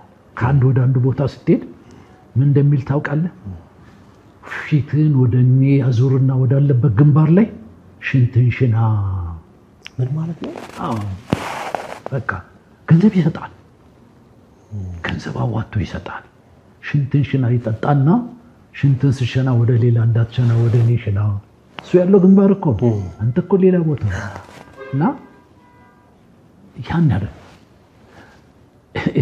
ይሄን ቀለበት ከአንድ ክፍል ተዛውሬ ሲመጣ ሰራዊቱ ነው ገዝቶ የሰጠኝ ይሄን ቀለበት ሽኝት ላይ ማለት ነው። አዎ ስዩም ዘለቀ ብሎ ስዩም ዘለቀ ይላል። የሚገርም የዛሬ 44 ዓመት ሆኖታል። ቀለበት እጄ ላይ አንድ ገላዬን ስታጠብ እንኳን ወልቆ አያውቅም። 45 ዓመት? አዎ ብሩን ብነግርህ ትደነግጣለህ። 280 ብር ኧረ እባክህ። እና ወደ ቦልሱ ልምጣና ፕሊዝ እንደመጣሁ አዲስ አበባ ተመደብኩኝ። እዚህ ብሔራዊ ቤታዊ ጤና ዘመቻ መምሪያ ኃላፊ ሆኜ ነው ጤና ጥበቃ ውስጥ የሲቪል ላይ ቢሮ እዛ ነው። ግን በጤና ዘርፍ የጤናውን ጉዳይ ነው እንግዲህ የሰራዊቱን ጉዳይ የትኛውን ቦታ ቆስሎ የሚመጡ ስለሚበሉት ስለሚጠጡት ነገር የሆስፒታል ወጪያቸው ምናቸውን ያንን ሰራዊቱን ወክዬ ነው እዛ እንትን ያልኩ ከፖሊስ ሰራዊት አንድ በጣም ወደው በጣም ወዳጄ ጓደኛዬ አሁን አልፏል ፖሊስ ነው እሱ ሻለቃ ቦጋለ ወርቅኔ ይባላል በጣም መልካም ሰው ሁለታችን እዛ አብረን እንትናልን ሌሎቹ ነበሩ እና ትንሽ እጅ ላይ ስለነበር አንድ የሆነ ሰው ቮልክስዋገን ይሸጣልና ምናልና ስንት 8000 ብር ነው የሚሸጠውና ምናምን ተከራከርኩና በ6500 ብር ሸጠልኝ 500 ብር በጣም ብዙ ብር ቀንም ያችን ገዛው በቃ መቼ 1982 ዓመተ ምህረት ከዛን ጊዜ ጀምሮ ቮልክስዋገን ከቤት ወጣው አሁን እንግዲህ ማርቸዲሶች አሉ ሌሎች መኪናም አለ ሌላም አለ እንግዲህ ትልቁም አለ እኔ አሁን በሱ ነው የምጠቀመው በቮልክስ ኮምቢውም አለ ወደ ትምህርት ቤት እንግዲህ የሰፈር ልጆች እያንዳንዱ ሰፈር ውስጥ ያሉ ልጆች 1987 ዓመተ ምህረት ጀምሮ ነው ትምህርት ሰርቪስ መስጠት ይጀምራል 1987 ዓመተ ምህረት ልጄ ትምህርት ቤት ሲገባ ከዛን ጊዜ ጀምሮ በቃ ልምሩ እንደተጀመረ እንደ ገንዘብ ማግኛ ነው ወይስ እንደ መሸኘት ምንድነው ለልጄ ስል ልጄ ማን ነው ስለዚህ እግረ መንገዴን እንደዚህ ስለሆነ ስንት ብር መሰለህ መካ ከዚህ ከሞቢል አየር ጤና ከዛ ጀምሮ እዛ ሰፈር ድረስ ስንት ብር እንደሆነ ታውቃለህ 45 ብር ነበር የሚከፍሉ ዶር 45 ብር ነዳጁ ያኔ ልክርካሽ ነው ሁለት ብር ምናምን ነው ምን ይበቃል ጄና መጣለው ፕላስ መሄድም አይቀርም ለልጅህ እኔም ስራ ማደረኩ በቃ አየ ምንድነው ማደርገው መሰለህ ጠዋት ልጆቹን አመጣና ደርስና ትምህርት ቤት ማታት ከትምህርት ቤት ማውጣት አለበት የምሰራበት እዚህ ብስራተ ገብርኤል ወረዳ 23 ጤና ጣቢያ ጀነራል ጃገማ ኬሎ ሆስፒታል እንትን ጤና ጣቢያ እዛ ነበር የምሰራው ሰው 6 ሰዓት ላይ ተኩል ላይ ወጥቶ ምሳ ይወጣል ሰራተኛ ጠቅላላ አሁን እኔ ምንድነው ማደርገው መሰለ እዛ ቀርቼ እንትን ኢመርጀንሲ ያለው ምሳ ሰዓቷን አትጣም ምሳ ቋጥሬ ነው በቃ ጥሩም ጀም ሳይን ቋጥሬ ነው ሳይን በልቼ ኢመርጀንሲ እስከ 7 ሰዓት ተኩል ነው ሰራተኛ የሚገባው እኔ ያቺን ሰዓት እዛ ቁጭ ብዬ የሚመጣውን ኢመርጀንሲ ያለው በጣም በሽተኛ ከዛ በኋላ 10 ሰዓት ላይ ፈቀዱልኝ አይ ማገልገል በቃ ልጆቼን አወጣለሁ ትንሽ የሳንቲም ማገኛለሁ እንደዛ ያልኩኝ በቃ ይሄው ከዛን ጊዜ ጀምሮ እስካሁን ድረስ ትምህርት ቤት ላይ አሁን ክሩዝ ትምህርት ቤት ላይ በከፍተኛ ደረጃ አገለግላለሁ የወላጅ ኮሚቴ ሆኜ ለረጅም ዓመት አገልግያለሁ እንደሱ እንዳይመስለው ተማሪዎችን ይዤ እኔ ጋር በጣም ተለቅ ያለ መኪና ነው ያለኛው ወደ 26 ተማሪዎች ምናምን አሉ ልጆች ወላጅ አንድ ቀን ልጁ ለኔ የሰጠኝ ወላጅ አንድ ቀን ልጄ ደረሰ ስንት ሰዓት ነው የሚባል ነገር ለኔ ጋር የለም እንደዛ በቃ አስረክባል ከዛሬ ጀምሮ አንተ ወልዳል ለኔ ደግሞ ኃላፊነትን ሰጥታል በቃ መኪና አዛቆምና ልጆችን ይሄ ከመኪና ወርደው የኔን መወስዳቸው አይደለም እነሱ ያደርጉ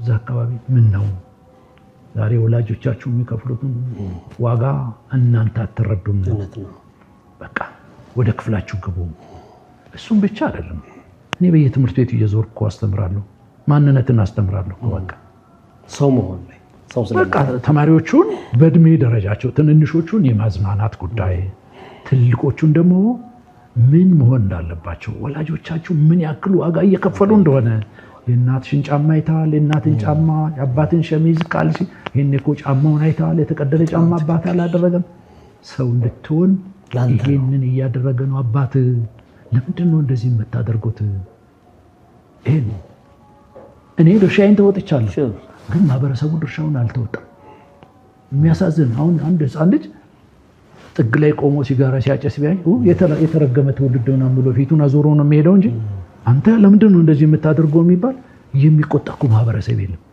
እዚህ ጋር ያያለው ሻምበል የድሮ የእናንተ ዘመን ኢትዮጵያና የአሁኑ ዘመን ኢትዮጵያ አነጻጽረው እስኪ ማህበረሰቡ ሊሆን ይችላል ወጣቱ ሊሆን ይችላል የሀገር ፍቅር ስሜት ሊሆን ይችላል እስኪ ይሄን ነገር አየህ ወደዛ ስትመለስ ብዙ ነገር ነው ያለው በቃ እኔ ነገርኳለሁ ገጠሪቷ ኢትዮጵያ ውስጥ ነው ተወልጄ ያደግኩት ወንዞች አሉ ስንሻገር በእግር ስትሄድ ወንዝ ዳር ከማዶ አንድ ትልቅ ሰው እንደኔ አይነት ሰው ትልቅ ሰው በእድሜ የሚበልጥ የሚመጣ ከሆነ ወንዝ ዳር የምትገናኝ ከሆነ ወንዙን ቀድመህ አትሻገርም አንተ ቆመህ ታሻገራለህ ይሻገራል እሱ መሻገሪያ እኮ ረጅም እኮ ያስፋልት ትሻገራለህ አትገናኝም ልሻገር ካልክ አንተም ትሻገራለህ እሱም ይሻገራል ግን በቃ ስነ ስርዓቱ ግብረ ገብነቱ ስላለ ክብር አለ ከዛ በኋላ ያ ሰውዬ ዝም ብሎ ተሻግሮ የሚሄድ እንዳይመስል የማን ልጅ ብሎ ይጠይቃል ከየት መሰለ እሱ የመጣው ከቦሌ አንተ የት ነው ያለው እዚህ አየር ጤና አባትን ያውቅ ዘርን ዘመን አያውቅም እኮ የማን ልጅ ነው ይልህ ብሎ ይጠይቃል የኔ አባት ዘለቀ ካሳውን በል የዘለቀ ካሳውን እንዴት ነው ደህና ነው አያውቅም ደህና ነው እንደምን ደህና ነው ሆይ ብለዋል እንዳው አልተመቸኝም ሰሞኑን ብቅ ብዬ አይሃለሁ ብሎ ተባረክ እንጀራ ይወጣልህ ለዚህ ብሎ ተሄደ መርቆት ይሄዳል በቃ በፈረስ የምትሄድ ከሆነ እኮ አንድ ሰው በእግሩ የሚሄድ ከሆነ ከፈረስ ላይ ዱብ ብለህ ፈረስን ሰጥተህ በእግርህ ነው ይሄዳለሁ ቸኩያለሁ የሚባል ነው የለም አይሰራም ተሸክመህ የምትሄድ ከሆነም ወርደህ በፈረስ እንኳን ስትመጣ በፈረስ ሁለቱም ፈረስ ላይ ነው ያለው አሁን በመኪና የሚሄድ ሰው ከመኪና የሚያስወርድ ጉዳይ የለም ስለዚህ ያኛው ወደዚህ መስኮቱን ከፈት ታደርግና እንዴት ነህ ታደሰና ምናምን ብለህ እዛው መኪና ውስጥ ቁጭ ብለህ መኪናን አስንሰድ እንደዛ የለም ሁለቱም ከፈረሱ ይወርዳሉ ከፈረሱ ይወርዳል ከፈረሱ ወርዶ ሰላምታ ተባብለው ምን ብለው ይሄም ወደዚህ ነው የሚሄዳል እንደዛ ነው ምንድን ያጣነው ታዲያኛ ጋር አሁን ላይ ምንድነው መሰለ ሃይ የሚል አካል የለም አየህ ምንድነው እሱ ለምንድነው እንደዚህ የምታደርጉት የሚባል ነገር የለም ነገርኩ እኮ ትምህርት ቤት ልጆች ወላጆቻቸውን እያደረሱ ልጆቻቸውን እያወረዱ ተማሪ ወደ ሌላ ቦታ ሲሄድ እንዴ ምንድነው ይሄ ነገር ለምንድነው እንደዚህ የሚሆነው ነገ ከነዚህ ልጆች ጋር ነው አብሮ የሚያድገው አብሮ ነው ያለው ምንድነው እሱ እኔ ቆም ብሎ መኪና እንትን አድርጎ አቁመው ይሄን ድርጊት ሲፈጽም ብዙ ወላጆች ያለ ሰምቶን አንድ ቀን እንኳን ያቢስት አንተ ኃላፊነትን እየተወጣን አንድም ሰው ብሎኝ ያውቅ የግን ድርሻዬ ነው ይሄ ነው አሁን የላላው በእንደዚህ አይነት ሁኔታ ነው ዛሬ ሟችና ገዳይ እንሆን ነበር እንዴ ዛሬ እኮ ልጆቻችን ማንነታችን እሱ ብቻ እንዳይመስል ዛሬ ወላጅ ራሱ ወላጅ ነገርኩ አይደለም እኔ ከየት እንደመጣው እኔ እኮ አባቴ በጣም ሀብታም ሰው ነው ሀብታም ሰው ከብቶቻችን ቁጥሩ አይታወቅም እኔ ጫማ ያደረኩት ግን 7ኛ ክፍል ስደርስ ምክንያት ይኖር ይሆን ሸራ ጫማ 7ኛ ክፍል ስደርስ ከመማርበት የመጀመሪያ አንደኛ ደረጃ ወደ ሁለተኛ ደረጃ ትምህርት ቤት ርቄ ነው በስንቅ ነው የምትሄደው እዛ ሲሄድ ሌሎቹ ጫማ አድርገው ስላየውኝ አባቴ ሸራ ጫማ ያኔ ነው ተዛለኝ አባቴ ባዶ እግሩን ነው የሚሄደው ያ ሀብታሙ ያርሳል ገበሬ ነው ማአት ነገር ነው እና አየህ ማን ምንድነው የሰጠኝ መሰለ ማንነቱን የሰጠኝ አባቴ ያኔ በቃ እንኳንም አደረገው አባቴ እንኳንም በእግሩ አስኬደኝ እንኳንም ራሴን እንዳውቅ ለልጆቼ ይሄን ታሪክ ልጆቼ ያውቃሉ ይሄ ኩባቸውን 10 ምናምን ኪሎ ሜትር ጠዋት 10 ምናምን ኪሎ ሜትር ማታ ልጆቼ ወንዶቹም ወስጄ ነው 1 ኪሎ ሜትር እንኳን መሄድ አልቻሉም እኔ ጠዋትና ማታ የተመላለስኩበት ቤተሰብ ታግዛለህ በጣም ሰራለህ ማአት ነገር ነው የምታደርገው አሁን መጥቶ አባት ሲመጣ ከነጫማው እኮ ምግብ ጠረጴዛው ላይ አድርጎ እኮ ቁጭ ብሎ አባቴ መጣ እናቴ መጣ የሚላል እንዴ አየህ አልሰጠህማ አሁን ምንድነው ነው መሰል ሁሉም ሰው ምንድነው ያደረገ ያለው ወቃሽ ትውልድ ይሄ ትውልድ እንዲህ አድርጓል የተረገመ ትውልድ የተረገመው ትውልዱ አይደለም እኮ ያው እንደዚህ ብሎ የሚናገረው ሰው እኮ ነው በቃ መቼ ሰጠው ከየት ያምጣ ስለዚህ እያንዳንዱ ወላጅ እያንዳንዱ ማህበረሰብ ድርሻውን ግዴታውን አልተወጣም ምን መደረግ አለበት ከዚህ ጋር ተያይዞ አየህ እያንዳንዱ ሰው አሁን ከባድ ነገር ነው አየህ ይሄንን ወደዛ ለማምጣት እናንተን ለማለት በጣም የሚከብድ ነገር ነው በቃ እያንዳንዱ ሰው አሁን የሚመክር ሰውም የለም ይሄንን የሚል ሰውም የለም እኔ ባገኘዋቸው መድረኮች ሁሉ እኔ ምንም ነገር ውስጥ ያለው ሰው አይደለም እኔ በቃ ስለዚህ በድፍረት ያለው ሁኔታ አሁን የምነግርህ ነገር በትልልቅ መድረኮች ላይ ሁሉ እናገራለሁ በቃ ድርሻችን ባለመወጣታችን ልጆቻችንን ሟችና ገዳይ አድርገናቸዋል ወደ ራሳችን እንመለስ ራሳችንን እንወቅ ለዚህ ያ ነው አሁን መመለስ ነው ያለበት ክፉ ነገር በየቀኑ እያደገ ነው የመጣው። ክፉ ነገር እያደገ ነው የመጣው። ያን ያደገውን ክፉ ነገር ማቆም ነው ያለብን። ቆርጠን መጣል ነው ያለብን። ወደ ራሳችን ወደ ደግነት ወደ መልካምነት መመለስ ነው ያለብን። ያ ካልሆነ በስተቀር በምንም አይነት ሊመለሳል ሊስተካከል አይችልም። በምንም አይነት መመለስ። በጣም ጥሩ። ከዚህ ጋር ተያይዞ በበጎ ፈቃድ ከ5 ያላነሱ ትላልቅ ቦታዎች ላይ በኃላፊነት እየሰራህ እያገለገልክ ነው። እስኪ ስለነሱ አጫውተኝ። እንዴት ያ ነገር ሊፈጠር ቻለ? ወደዛ ነገር ውስጥ እንዴት ልገባ ቻልክ? ኦፍ ኮርስ ከውትድርና ጀምሮ ያለህን ዲሲፕሊን ያለህን ነገር እያወራኝ ነው። ግን አሁን ያለው ጊዜ ደግሞ በጣም ከባድ ጊዜ ላይ ያለ ነው። በነፃ ማገልገልን ደግሞ እንዴት ልትፈቅድ ቻልክ?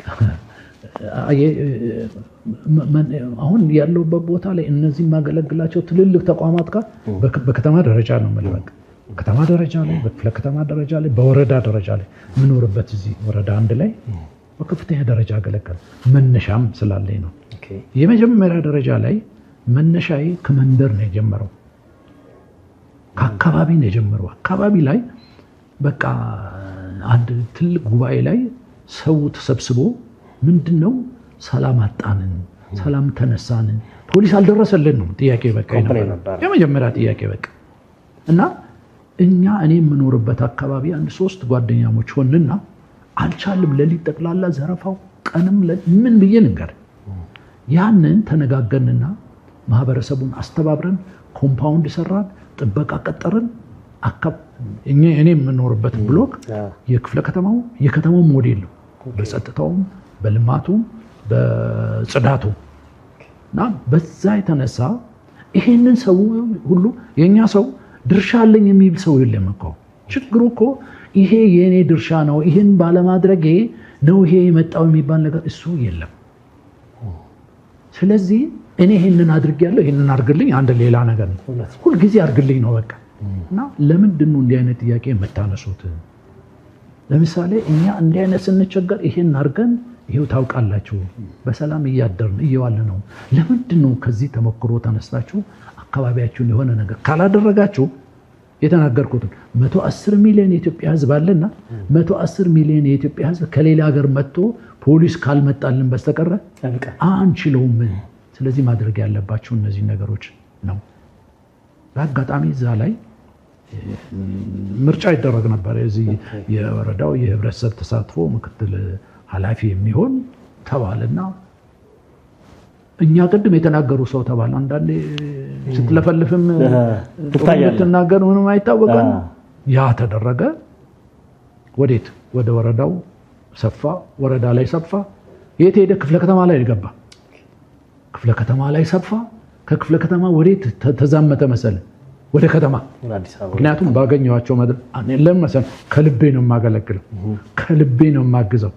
ስሙኒ የሚሰጠኝ ሰው የለም። በቃ ኢቭን ስራ ሲኖረኝ፣ ቀረጻ ሲኖረኝ፣ አንዳንድ ነገር ሲኖረኝ፣ የከተማ ስብሰባ ሲኖረኝ፣ የክፍለ ከተማ ስብሰባ፣ የህዝብ ስብሰባ ሲኖረኝ የትኛውም ስብሰባ ላይ ይጠራለሁ። እኔ ዛሬ እንዲህ አይነት የህዝብ አደራ ስብሰባ ስላለብኝ አልችልም። ወይ ፕሮግራም ቀይሩ፣ ያለበለዚያ ደግሞ ሌላ ሰው እንትን አድርግ። ገንዘብ የምታገኝበትን ስራ ማለት ነው። ገንዘብ የማገኝበትን ስራ ትቼ ነው። ልብ በል። ይሄ ማንም ሰው ያውቃል። በቃ በዛ የተነሳ በቃ እንደ ኳስ የምትቀባበልበት ነገር አላለም። ከዚህ ጋር ተያይዘው ሻምበል እንደው ደክሞ አይ በቃ እኔ ባገለገልኩኝ እንደው እንደዚህ የምባል ከሆነ ምላሹ ይሄው ከሆነ በቃ እዚህ ውስጥ ይብቃኝ በቃኝ ያልክበት ሁኔታዎች ተፈጥሮ ያውቃሉ? ከበጎ ፍቅር ጋር በተገናኘ ደክሞ ስሜትን ጎድቶ የከፋ ጊዜ? ብዙ ነገሮች አሉ። አየህ እኔ ውስጤ ያለ የተስፋ የመቁረጥ ስሜት ውስጤ ወታደር ተስፋ አትቆርጥም፣ ወታደር ተስፋ አይቆርጥም የሚባል ነገር ነው ያለው። ይሄ ሲሆን ሁሉ የተደላደለ ነገር ያለ እንዳይመስል ብዙ መሰናክሎች በማገዝ የሚጠሉ ሰዎች አሉ። በማገዝ በማገዝ ይሄ እንዲህ አይነት ሁኔታ ነው እንዲህ እናድርግ ምናምን ብለህ እንግዲህ እኔ አሁን ስልጣን አልፈልግም፣ ደሞዝ አልፈልግም፣ ስራ አልፈልግም። እኔ የምኖረው ኑሮ ከዛ ውስጥ ወጥቼ ሌላ ኑሮ ውስጥ መኖርም አልፈልግም። የሚሆንም አይደለም። በቃ ግን እንደዛ አይነት ስታደርግ አይ እሱን የማይቀበሉ ወንበራቸውን ልትቀማባቸው የመጣ ታቻሉ የደከሙ ሰዎች አሉ አይደለም። በቃ እነሱ እንደዛ አይነት አመለካከት አላቸው። ግን ውክልና የግለሰብ ውክልና አይደለም። አይኔ ግለሰብ የውክልና የግለሰብ ሳይሆን የወረዳዬ፣ የክፍለ ከተማዬ፣ የአዲስ አበባ ብሎም የሀገር ውክልና አለ። እኔ የምናገራት ድምፅ እኮ እኔ እኮ የአዲስ አበባ ከተማ በጎ ሰው ተሸላሚ እኮ ነኝ። የከተማው ይሄ ሁሉ ሳደርግ እኮ ስልጣን ላይ ቁጭ ብዬ ሌላ ነገር ማድረግ እኮ አለ። ባገኘኋቸው መድረክ ላይ ሀገር ምን መሆን አለበት፣ ምንድን ነው የሆነው፣ እንዴት እናድርግ፣ መንግስት የራሱን ድርሻ በዚህ ወጣ፣ እኔም የራሴን፣ ሌላውን ማህበረሰብ በዚህ ወጣ። ይህም በድፍረት ነው የምናገረው። በቃ በጣም ጥሩ። ዘርፎቹን ማወቅ እንችላለን። ምን ዘርፎች ላይ የምታገለግለው? ምን ዘርፎች ላይ እያገለገልክ ያለኸው? አዲስ አበባ ከተማ የጽዳት አምባሳደር፣ የአዲስ አበባ ከተማ የአካባቢ ጥበቃ ባለስልጣን አምባሳደር፣ የአዲስ አበባ ከተማ የአረንጓዴና ውበት ባለስልጣን አምባሳደር፣ የአዲስ አበባ ከተማ ምግብና መድኃኒት ቁጥጥር ባለስልጣን፣ የአዲስ አበባ ከተማ እሳትና ድንገተኛ አደጋ፣ የአዲስ አበባ ከተማ የአረንጓዴና ውበት ብያለሁ። በቃ ማዕት ነገሮች ናቸው። ዋና የሚባሉ ለሀገር ለማህበረሰብ የሚጠቅሙ ሴክተሮች ነው። እነዚህ ሴክተሮች ላይ በቃ አገለግላለሁ። እሱ እንዳይመስለው የከተማ ይሄ የት ነው የሚወርደው መሰለ? ከከተማ ጀምሮ ከከተማ ወርዶ ክፍለ ከተማ ላይ ነው ያለው። ከክፍለ ከተማ ላይ ወርዶ እኔ ይኸው 7 ዓመት ሞላኝ። አንድ ቀን ቅዳሜ ከ11 ሰዓት በኋላ እቤቴ ተኝቻለሁ። 11 ሰዓት ወጥቼ በየወረዳው በየክፍለ ከተማ ሄጄ ጽዳት አጽድቼ፣ ጽዳት ስንጨርስ ጽዳት ያጸዱትን በተለይ እነዚህ እህቶቼ ወንድሞቼ መንገድ ጽርጊያ ላይ ያሉት አየህ፣ እኛ ከቤታችን አውጥተን የምንጥለው የተጠየፍነውን ገመና ከቤታችን የምናወጣው መንገድ ላይ የምንጥለው እሱን ሁሉ ልጆቻቸውን አያውቁም። ብርዱን፣ ዝናቡን፣ ፀሐዩን፣ ሌባውን፣ የመኪና አደጋ ሁሉንም እነሱን ተባረኩ፣ እንጀራ ይወጣላችሁ፣ ክፉ አይንካቸው፣ ዘራችሁ ይባረክ። እናንተ ባትኖሩ ለዚች ለከተማ የሚፈጠርባት መከራና ችግር ቀላል። ዛሬ እኮ አዲስ አበባችን ውብ፣ አረንጓዴ፣ ጽዱ ተብሎ በየትኛውም ነገር የሚነገረው በአዲስ አበባ በዓለም ደረጃ ላይ ተወዳዳሪ የሆነችው እኮ መንግስት የሰራቸው ነገሮች ብቻ እኮ አይደሉም። መንግስት የሰራቸውን ነገሮች እነዚህ ደግሞ ታች ያሉት ከወረዳ ጀምሮ በክፍለ ከተማ ጀምሮ ያሉት ነገሮች እነዚህ ነገሮች ላይ ትኩረት ባይሰጥ እኮ ምን ዋጋ አለው? የተከልከውን ችግኝ እኮ ሌላ ሰው መጥቶ ከነቀለው እኮ ዋጋ የለውም። ችግኝ አይሆንም። ስለዚህ ያ ስለሆነ በቃ እነዚህ ደስ ይላቸዋል። በቃ እልል ይላሉ። እኔ አሁን እኛ ክፍለ ከተማ ማንኛውም መንገድ ላይ ስታልፍ ማንኛውም ጽዳት ላይ ያሉት መንገድ ጥርጊያ ላይ ያሉትን ሰራተኞች ብትጠይቃቸው ከነስሜ ይነግሯል፣ ከነማረጌ ይነግሯል። በቃ መኪና ስነዳ ቆም አድርጌ እንዴት ናቸው በርቱ፣ በቃ አባታችንሽ፣ በቃ ይሄ ይደረግላቸው። ሌላ ባታደርጉ እባካችሁ ክብር ስጧቸው። የልብሳቸውን መቆሸሽ ሌላ ነገሩን ሳይሆን ውስጣቸው ለዚች ሀገር የሚከፍሉት ዋጋ አይታችሁ አመስግኗቸው። በቃ በጣም ጥሩ ሻምበል፣ ቆንጆ ቆይታ እየሰጠህን ነው። ክብራትና ክብራን የቆይታ ከእንዳሻው ጋር ቤተሰቦች፣ ሻምበል ስዩም ዘለቀ በጣም አዝናኝ፣ በጣም አስተማሪ፣ ለሀገርም ለዓለምም የሚጠቅም ትልቅ ቁም ነገር እየሰጡን ከኛ ጋር አሉ። አሁንም እንቀጥላለን። በማስከተል ደግሞ ከሻምበል ጋር የምናረጋቸው በጣም አሪፍ አዝናኝና አስተማሪ ቆይታዎች ናቸው። ቆይታ ከእንዳሻው ጋር አሁንም ይቀጥላል። ስለምትከታተሉን ስለምታበረቱን እናመሰግናለን። ቻናላችንን ሰብስክራይብ በማድረግ ቤተሰብ እንድንሆን ለብዙዎች ተደራሽ እንዲሆን እንደነ ሻምበል አይነት ለሀገር ያበረክቷቸውን አስተዋጽኦ በዚህ በቆይታ ከእንዳሻው ጋር ወደ እናንተ እያቀረብን ነው። ቻናላችንን ሰብስክራይብ በማድረግ ቤተሰብ እንሆን። አሁንም እንቀጥላለን። ሻምበል እንግዲህ በጣም በርካታ ሀሳቦችን አነሳን። ስለ ቤተሰብ፣ ስለ ውትድርና፣ ስለ ማህበረሰብ፣ ስለ በጎ ፈቃድ አገልግሎት ስለነሱ አነሳን። አሁን ደግሞ አጭር ጥያቄ አጭር መልስ የምትሰጠንን ነገር ነው የማነሳልህ። እንደው ከአገልጋይነት ወይ ደግሞ ከበጎ ፈቃድና ከዝነኛነት የትኛውን ትመርጣለህ? ሁለቱም ላይ ስላለ ማገልገል። በጣም አሪፍ። ገንዘብ ወይስ ክብር? ስማ ገንዘብ እኮ በምን በሰርቅም ገንዘብ ታገኛለህ። ከክብር የበለጠ ማለት በሰው ዘንድ መከበርን እኮ ትልቅ ጸጋ በረከት እኮ። በጣም ጥሩ። ቮልስ ወይስ ቬት? አየህ መነሻን ከረሳህ መድረሻ እኮ ጥሩ መጀመሪያ ነው መነሻ። ቮልስ ነው እንጂ ጌታ። በጣም ጥሩ። ሳላውቅም ማወዳደር እኔም ጥያቄውንም ሳነሳው ሳስበው እየከበረኝ ነበርና ከውትድርናና ከትወና ከአክቲንግ ሙያ ነገርኩህ እኮ በቃ ውትድርና እኔ ጋር ውትድርና አሁን ሲቪል ነኝ አለ እንዳደላ ትፈልጋለህ ያንን ትቼ አሁንም ወታደር እኮ ነኝ እኮ ውስጤ ውትድርና። በጣም ጥሩ። ጥያቄዎችን እያጠናቀኩኝ ነው ሻምበል እና እንደው በመጨረሻ ሻምበል ማህበረሰቡ ወይ ደግሞ እንደ ሀገር የኢትዮጵያ ሕዝብ ቢያውቅልኝ ብለህ የምታስበው ሻምበል ምን አይነት ሰው ነው? አንደኛ። ሁለተኛ ሻምበል ልቡ የሚመታባቸው በጣም በርካታ ከጽዳት ጋር በተገናኘ ማህበረሰብን ከማገልገል ጥሩ ኢትዮጵያ እንድትኖር ከመፈለግ አንጻር በጣም ብዙ ነገሮችን እየለፋ ነው። ሻምበልን ማህበረሰቡ ቢረዳልኝ ቢያውቅልኝ ብለህ የምታስበው ነገር ምን አለ? ትልቅ ነገር ነው። አየህ ሻምበልን ማህበረሰቡ እንዲረዳ ማህበረሰቡ አየህ አሁን ያለው ችግር ምን እንደሆነ ታውቃለህ? ብዙ ዘንድ ያለው የሰው ሀብት ታውቃለህ? የሰው ሀብት በጣም ትልቅ ጸጋ። የሰው ሀብት በሰው ሀብት መጠቀም የሚችል ሰው በቃ ትልቅ ሀብታም ነው። መሰብሰብ ያለብህ አሁን ገንዘብ ትሰበስባለህ፣ ብዙ ነገር ታደርጋለህ። እሱ አይደለም።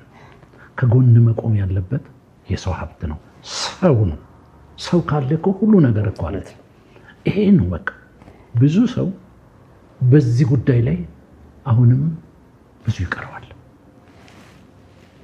እኔ ማገልገል አሁን ሳይደክመኝ የደከማቸው ሰዎች ብዙ ሰዎች አሉ። ቁጭ ብሎ እኔ የሮጥኩኝ ያደከመኝ ቁጭ ብሎ የደከማቸው ሰዎች አሉ። ስለዚህ እኔ ሀገሬን ማገልገል፣ ሀገሬን ማገዝ፣ ትውልዱን አየህ መገንባ ሀገር ኑ አሁን በየእንትኑ አስተምራለሁ፣ በየትምህርት ቤቱ በየተቋማቱ ልምዴን ላጋራ የሚል ፕሮግራም አለኝ። የዞርኩኝ አየህ የኔን ልምድ አሁን ቅድም ሳወራለህ የነበረውን ሌሎቹንም ነገሮች እነዚህ ነገሮችን ይህንን እያደረኩናል ያን መጠቀም ዛሬ አዲስ ፊት ያየ ሰው ሁሉ ወደ አንድ አቅጣጫ ላይ ይመጣል፣ ራሱን ይጠይቃል። አብረህ ከምትውለው ጋራ ሁልጊዜ ያለ ሁኔታ ብዙም ነገር ኤክስፔክት አታደርግም። ስለዚህ እንዲህ አይነት ነገሮች ናቸው ያሉትና እነሱ ይጎላሉ። ስለዚህ ማህበረሰቡ እነዚህም ቢረዳልህ። ስለዚህ መረዳት ነው ያለበት። እኔን የሚቻለም ልክ እኔን የመሰሉ ሰዎች በቃ በየትምህርት ቤቱ አሁን ትልቁ ችግር የት ነው? ትምህርት ቤት ጋር ነው፣ ትውልዱ ጋር ነው፣ ወጣቱ ጋር ነው። በቃ ወጣቱን ሰብስበ ሰው እንዲሆን የሚያን አስተማሪ እኮ ቀኑ ሙሉ ከተማሪ ጋር እኮ ይሄን አድርጉ ሲል ነው የሚውለው። አንተ ግን እዛ ብትሄድ ቀኑ አመቱን ሙሉ ያወራቸውን ነገሮች ብዙ ባያስታውሱም አንድ ቀን ሌላ ሰው ሄዶ እንትን ያላቸውን ነገር እሱን የተማሩትን ነገር እኮ ለወላጆቻቸው እኮ ማታ አይነግሩም። አየህ እኔ ኪነ ጥበብ ባለሙያ ነኝ። ለዛም ነው ሄጄ አንድ አርቲስት መጥቶ ዛሬ እንዲህ ብሎ እንዲያስተምሮን እንዲህ አይነት ሁኔታ ብሎን አይረሷትም። አሁን ያን ስለዚህ በሰው ሀብት መጠቀምን የሚያክል ትልቅ ጸጋ ትልቅ በረከት የለውም። እዚህ እስካሁን ድረስ በክፍለ ከተማ ደረጃ ላይ በከተማ ደረጃ በወረዳም የ11 ወረዳዎች ነው ያሉት። እዛ በዛ ያሉት በመጠነኛ ደረጃ ላይ በቃ ክፍለ ከተማና ከተማ ሌሎቹም እንዲጠቀሙብኝ እንዳግዝ። እኔ ገንዘብ አልፈልግም። ሰው እኮ ይሄንን አድርጋለሁና ይሄን አድርግልኝ አይደለም የሚባለው በተለይ አሁን ላይ። ስለዚህ እነዚህ ነገሮች ሌሎቹንም ሰዎች ፈላልጎ ልክ አንተ እኔን ፈልገህ የሆነ ነገር እንዳደረግከው ሁሉ ምናልባት አሁን እኔ እናንተ ቆይታችን ብዙ ኢትዮጵያውያን ያዩታል፣ ራሳቸውን ይጠይቃሉ። አሁን እኮ እኔ እናንተ ዝም ብለን ሁለታችን ያወራነው ነገር እዚህ የሚቆም አይደለም። ብዙ ቤት ይገባል እኮ፣ ብዙ ጓዳ ያንኳኳል እኮ፣ ወጣቱ ይሰማዋል እኮ፣ አዛውንቱ ይሰማዋል እኮ። ድርሻዬ ምን ነበረ? ለምንድነው ለካ እኔም ይሄን አጉድዬ ነው ይላል። ካለውም ደግሞ ደብቆት ካስቀመጠውም ደግሞ ምንድን ጓሮ ያስቀመጠውን ነገር አሁን አውጥቶ ለልጆቹ የሚሰጥበትን መንገድ በቃ የደበቃትን ሳይሰጥም እኮ ነው የሚሞተው እኮ እሱ። ያንን ነገር እንዳያደርግ ነውና ስለዚህ ይሄንን ነው እንዲረዳ የምትፈልገው። በጣም ጥሩ። ሌላው ሻምበል እንደገና መጀመር የምትፈልገባቸው ሁኔታዎች ቢፈጠሩ የሚቆጭህ ነገር አለ? ይሄንን ባደርግ ሳላደርገው ያለፈ ምናምን ብለህ የሆነ የመጀመር እድሉ ቢፈጠር ይህን ነገር እጀምራለሁ ብለህ የሚቆጭህ ነገር አለ በህይወትህ? ወደኋላ ምን ትመልሰኛለህ? እኔ አሁን አየህ የሚቆጨኝ ምን እንደሆነ ታውቃለህ? እኔ የልጅነት እድሜን የልጅነት ጊዜን በአግባቡ እንደ ልጅ ሆኜ በረሃ ላይ ስላሳለፍኩ ወደኋላ እንደው ፈጣሪ ቢፈቅድ እናንተ ወደ ኋላ ብመለስ ልጅ ቢያደርገኝና ከዛ ቢጀምርና አየህ በእነዚህ ውስጥ ባልፍ በጣም ደስ ይለኛል። የመጫወትና የልጅነት ጣዕሙን የማጣጣም ሁኔታ እንጂ እንዲያደርጋለሁ ብለህ የሚያስቆጭ ነገር የተለየ ነገር የለም። በቃ እኔ አሁን ይኸውልህ ከቤተሰብ ጀምሮ አባቴ በጣም ኃይለኛ ሰው ነው። አባቴ የስራ ሰው ነው፣ ቁጡ ሰው ነው። ያ በዛ የተቀረጸ ደግሞ ውትድርና ቤት ገባ። ውትድርና ደግሞ ሌላ ምዕራፍ ነው። ቤተሰብ ጋር ቀጥ ብዬ ነበር የነበረው። ውትድርና ጋር ደግሞ ቀጥ ብዬ እንቀጥል ያለ ሁኔታ ሁለቱም የጎበጠ ነገር የለም በዚህ መሀል ላይ። በጣም ጥሩ። ከጨዋታ የዘለለ የሚቆጭ ነገር የለም ማለት ነው። ምን ማድረግ ያለብኝን ነገር ማድረግ ትልልቅ ኃላፊነት ቦታ ላይ ሰርቻለሁ። ስሰራ የሚቆጨኝ ነገር አንድም ቀን ትልቅ ኃላፊ ላይ ሆኜ ብዙ ሰራተኞች ያሉበት ትልቅ ሆስፒታል አስተዳዳሪ ሆኜ አንድም ሰራተኛ እኔ ኃላፊ ሆኜ እኔ የእድሜ በ26 ዓመት ጀምሮ ከዛን ጊዜ ጀምሮ በኃላፊነት ቦታ ነው በደረጃ ኃላፊነት ቦታ ላይ ነው የቆየሁት። አንድም ሰራተኛ ግን ከደሞዙ ቀጥቼ አላውቅም። ምንድነው የምላቸው መሰለህ? ለምን እንዳታታዛን አሁን ምንድነው የሚባለው? ተው ስዩም እንዳያዝንባቸው ነው የሚሉት። እኔ ልዘንባቸው ነው የምላቸው። በቃ አያ ከባድ እኮ በጣም ማዘን እኮ ከባድ ነው። ስታዝን ደግሞ የመጨረሻ ሀዘን በዚህ ምድር ላይ ዋጋው እጅግ በጣም ከባድ የሆነ ማግኘት የሌለብን ነገርም እኮ እሱም እኮ ይፈጠራል እኮ። ከባዱ ፈሳሽ በዚህ ምድር ላይ ምን እንደሆነ ታውቃለህ? ታውቃለህ? አላውቀውም። ከባዱ ፈሳሽ በምንም ዋጋ ገዝተህ የማታገኘው ፈሳሽ እንባ ነው። በቃ ስለዚህ ሰው ያለ አግባብ የሆነ ነገር ነው በትንሹ ነገር ብታደርገው እንባውን ነው የሚያፈሰው እኮ። ሰው አይዘንም። እንባ ደግሞ ያቃጥላል እኮ፣ ይለበልባል እኮ። ምክንያቱም ከየት እንደሚመጣ አታውቅም።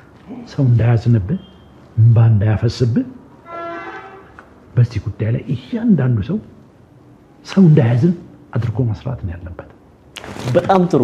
በመጨረሻ ቀረ የምትለው መልእክት ካለና ለወደፊቷ ኢትዮጵያ ለታዳጊዎች ሀገራችን ሰላም ሆና እንድትቀጥል ያለህን ምኞት ቀረ የምትለውን ሐሳብ አንሳልንና በዚህ ቆይታችንን እንቋጭ። ነካክተናቸዋል። እንደው ድጋሜ ተመልሰን የሆነ ነገር ካላደረግን በስተቀር የነካካናቸው ነገሮች ናቸው። ዞሮ ወደ ሀገር ስንመጣ እያንዳንዱ እቺን የተባረከች የተቀደሰች ሀገር ሆና እንድትቀጥል እያንዳንዱ ሰው ወደ ልቦናው መመለስ ነው ያለበት። ራሱን መጠየቅ ነው ያለበት። ልጆቹን በአግባቡ ማሳደግ ነው ያለበት። የመጣበትን አመጣጥ ለልጆቹ ነግሮ መከራና ችግሮች እንዳያጋጥሙት እንዲበረቱ እንዲጠነክሩ አድርጎ ያን ካደረገ ሀገር ትሆናለች። ከዛ ውጭ የሚሆነው ነገር የለም። ተረፈ ብዙ ትልልቅ ባለስልጣናት ትልልቅ ለኔ ያላቸው ክብር ለኔ ያላቸው ምን ብዬ ልንገርህ፣ በቃ በከተማ ደረጃ በክፍለ ከተማ ደረጃ በምኖርበት ኮልፌ ቀራኒዮ በ11ዱም ወረዳዎች ያሉ አመራሮች በጠቅላላ በቃ ለኔ ልዩ ክብር ያላቸው ደስ ብሎኝ እንዳገለግል ደስ ብሎኝ እንድኖር የሚያደርጉ እጅግ በጣም በርካታ ሰዎች ናቸው ያሉትና እግረ መንገዴ እነሱን ማመስገን ፈልጋለሁ። በቃ ቤተሰቦቼን፣ ልጆቼን፣ ባለቤቴን፣ ጓደኞቼን ብዙ ጓደኞች አሉኝ። ደስ ይላል። ብዙ ጓደኞች። ስለዚህ ለሁሉም ፈጣሪ አምላክ እድሜ ይስጠን። በሀገራችን በዚች በተባረከች ቅዱስ ሀገር ክፉ ነገር ያርቅልን፣ መልካም ነገር ያሰማን። ጆሮ ከባድ ነገር ጆሮ ለሰውነታችን መልካም ነገሮችን መጋቢ ጆሮ ነው። መጥፎ ነገሮችን መጋቢ ጆሮ ነው። ዓይንና ጆሮ ለሰውነታችን ይጠቅማሉ፣ በጣምም ይጎዱናል። ካላየን እኮ ምንም የሚሰማን ነገር የለም፣ ካልሰማንም የሚሰማ ነገር የለምና በጆሮአችን እንዳንጨክን በዓይናችን እንዳንጨክን ፈጣሪ አምላክ እሱ አብዝቶ ይርዳን፣ ይባርከን። ዛሬ እዚህ እንግዳ አድርገህ ስለጋበዝከኝ አንተንም እጅግ አድርጌ አመሰግናለሁ።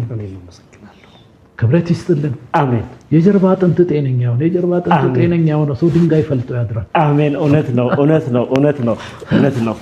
ነው። ክብራትና ክብራን የቆይታ ከእንዳሻው ጋር ቤተሰቦች ዛሬ በቆይታ ከእንዳሻው ጋር ሻምበል ስዩም ዘለቀ እጅግ በጣም የሚያምር እጅግ በጣም አዝናኝ አስተማሪ እኔም በራሴ እንደው ፕሮግራም አቀርባለሁ በጣም የተማርኩበት ቆንጆ ቆይታ ሰጥተውናል። በድጋሚ በብዙ ክብር ሻምበልን እናመሰግናለን። ውድ ጊዜያቸውን ሰውተው ነው የመጡት። ቅድምም ሰምተናል፣ በጣም ትላልቅ ኃላፊነቶችን ተሸክመው እየሰሩ እንዳለ እናውቃለን። ለዛሬ ለቆይታ ከእንዳሻው ጋር ለሰጡን ጊዜ በጣም በብዙ ክብር እናመሰግናለን። እንዳሻው ጌታቸው የተሰኘ ዩቲዩብ ቻናላችንን ሰብስክራይብ በማድረግ ቤተሰብ እንሁን፣ አበረታቱን።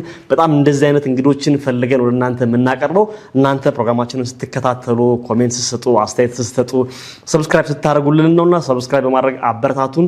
ስለነበረ ጊዜ በጣም እናመሰግናለን። በቀጣይ ሳምንት ሌላ እንግዳ ይዘን እንቀርባለን። ስለነበረን ጊዜ እናመሰግናለን።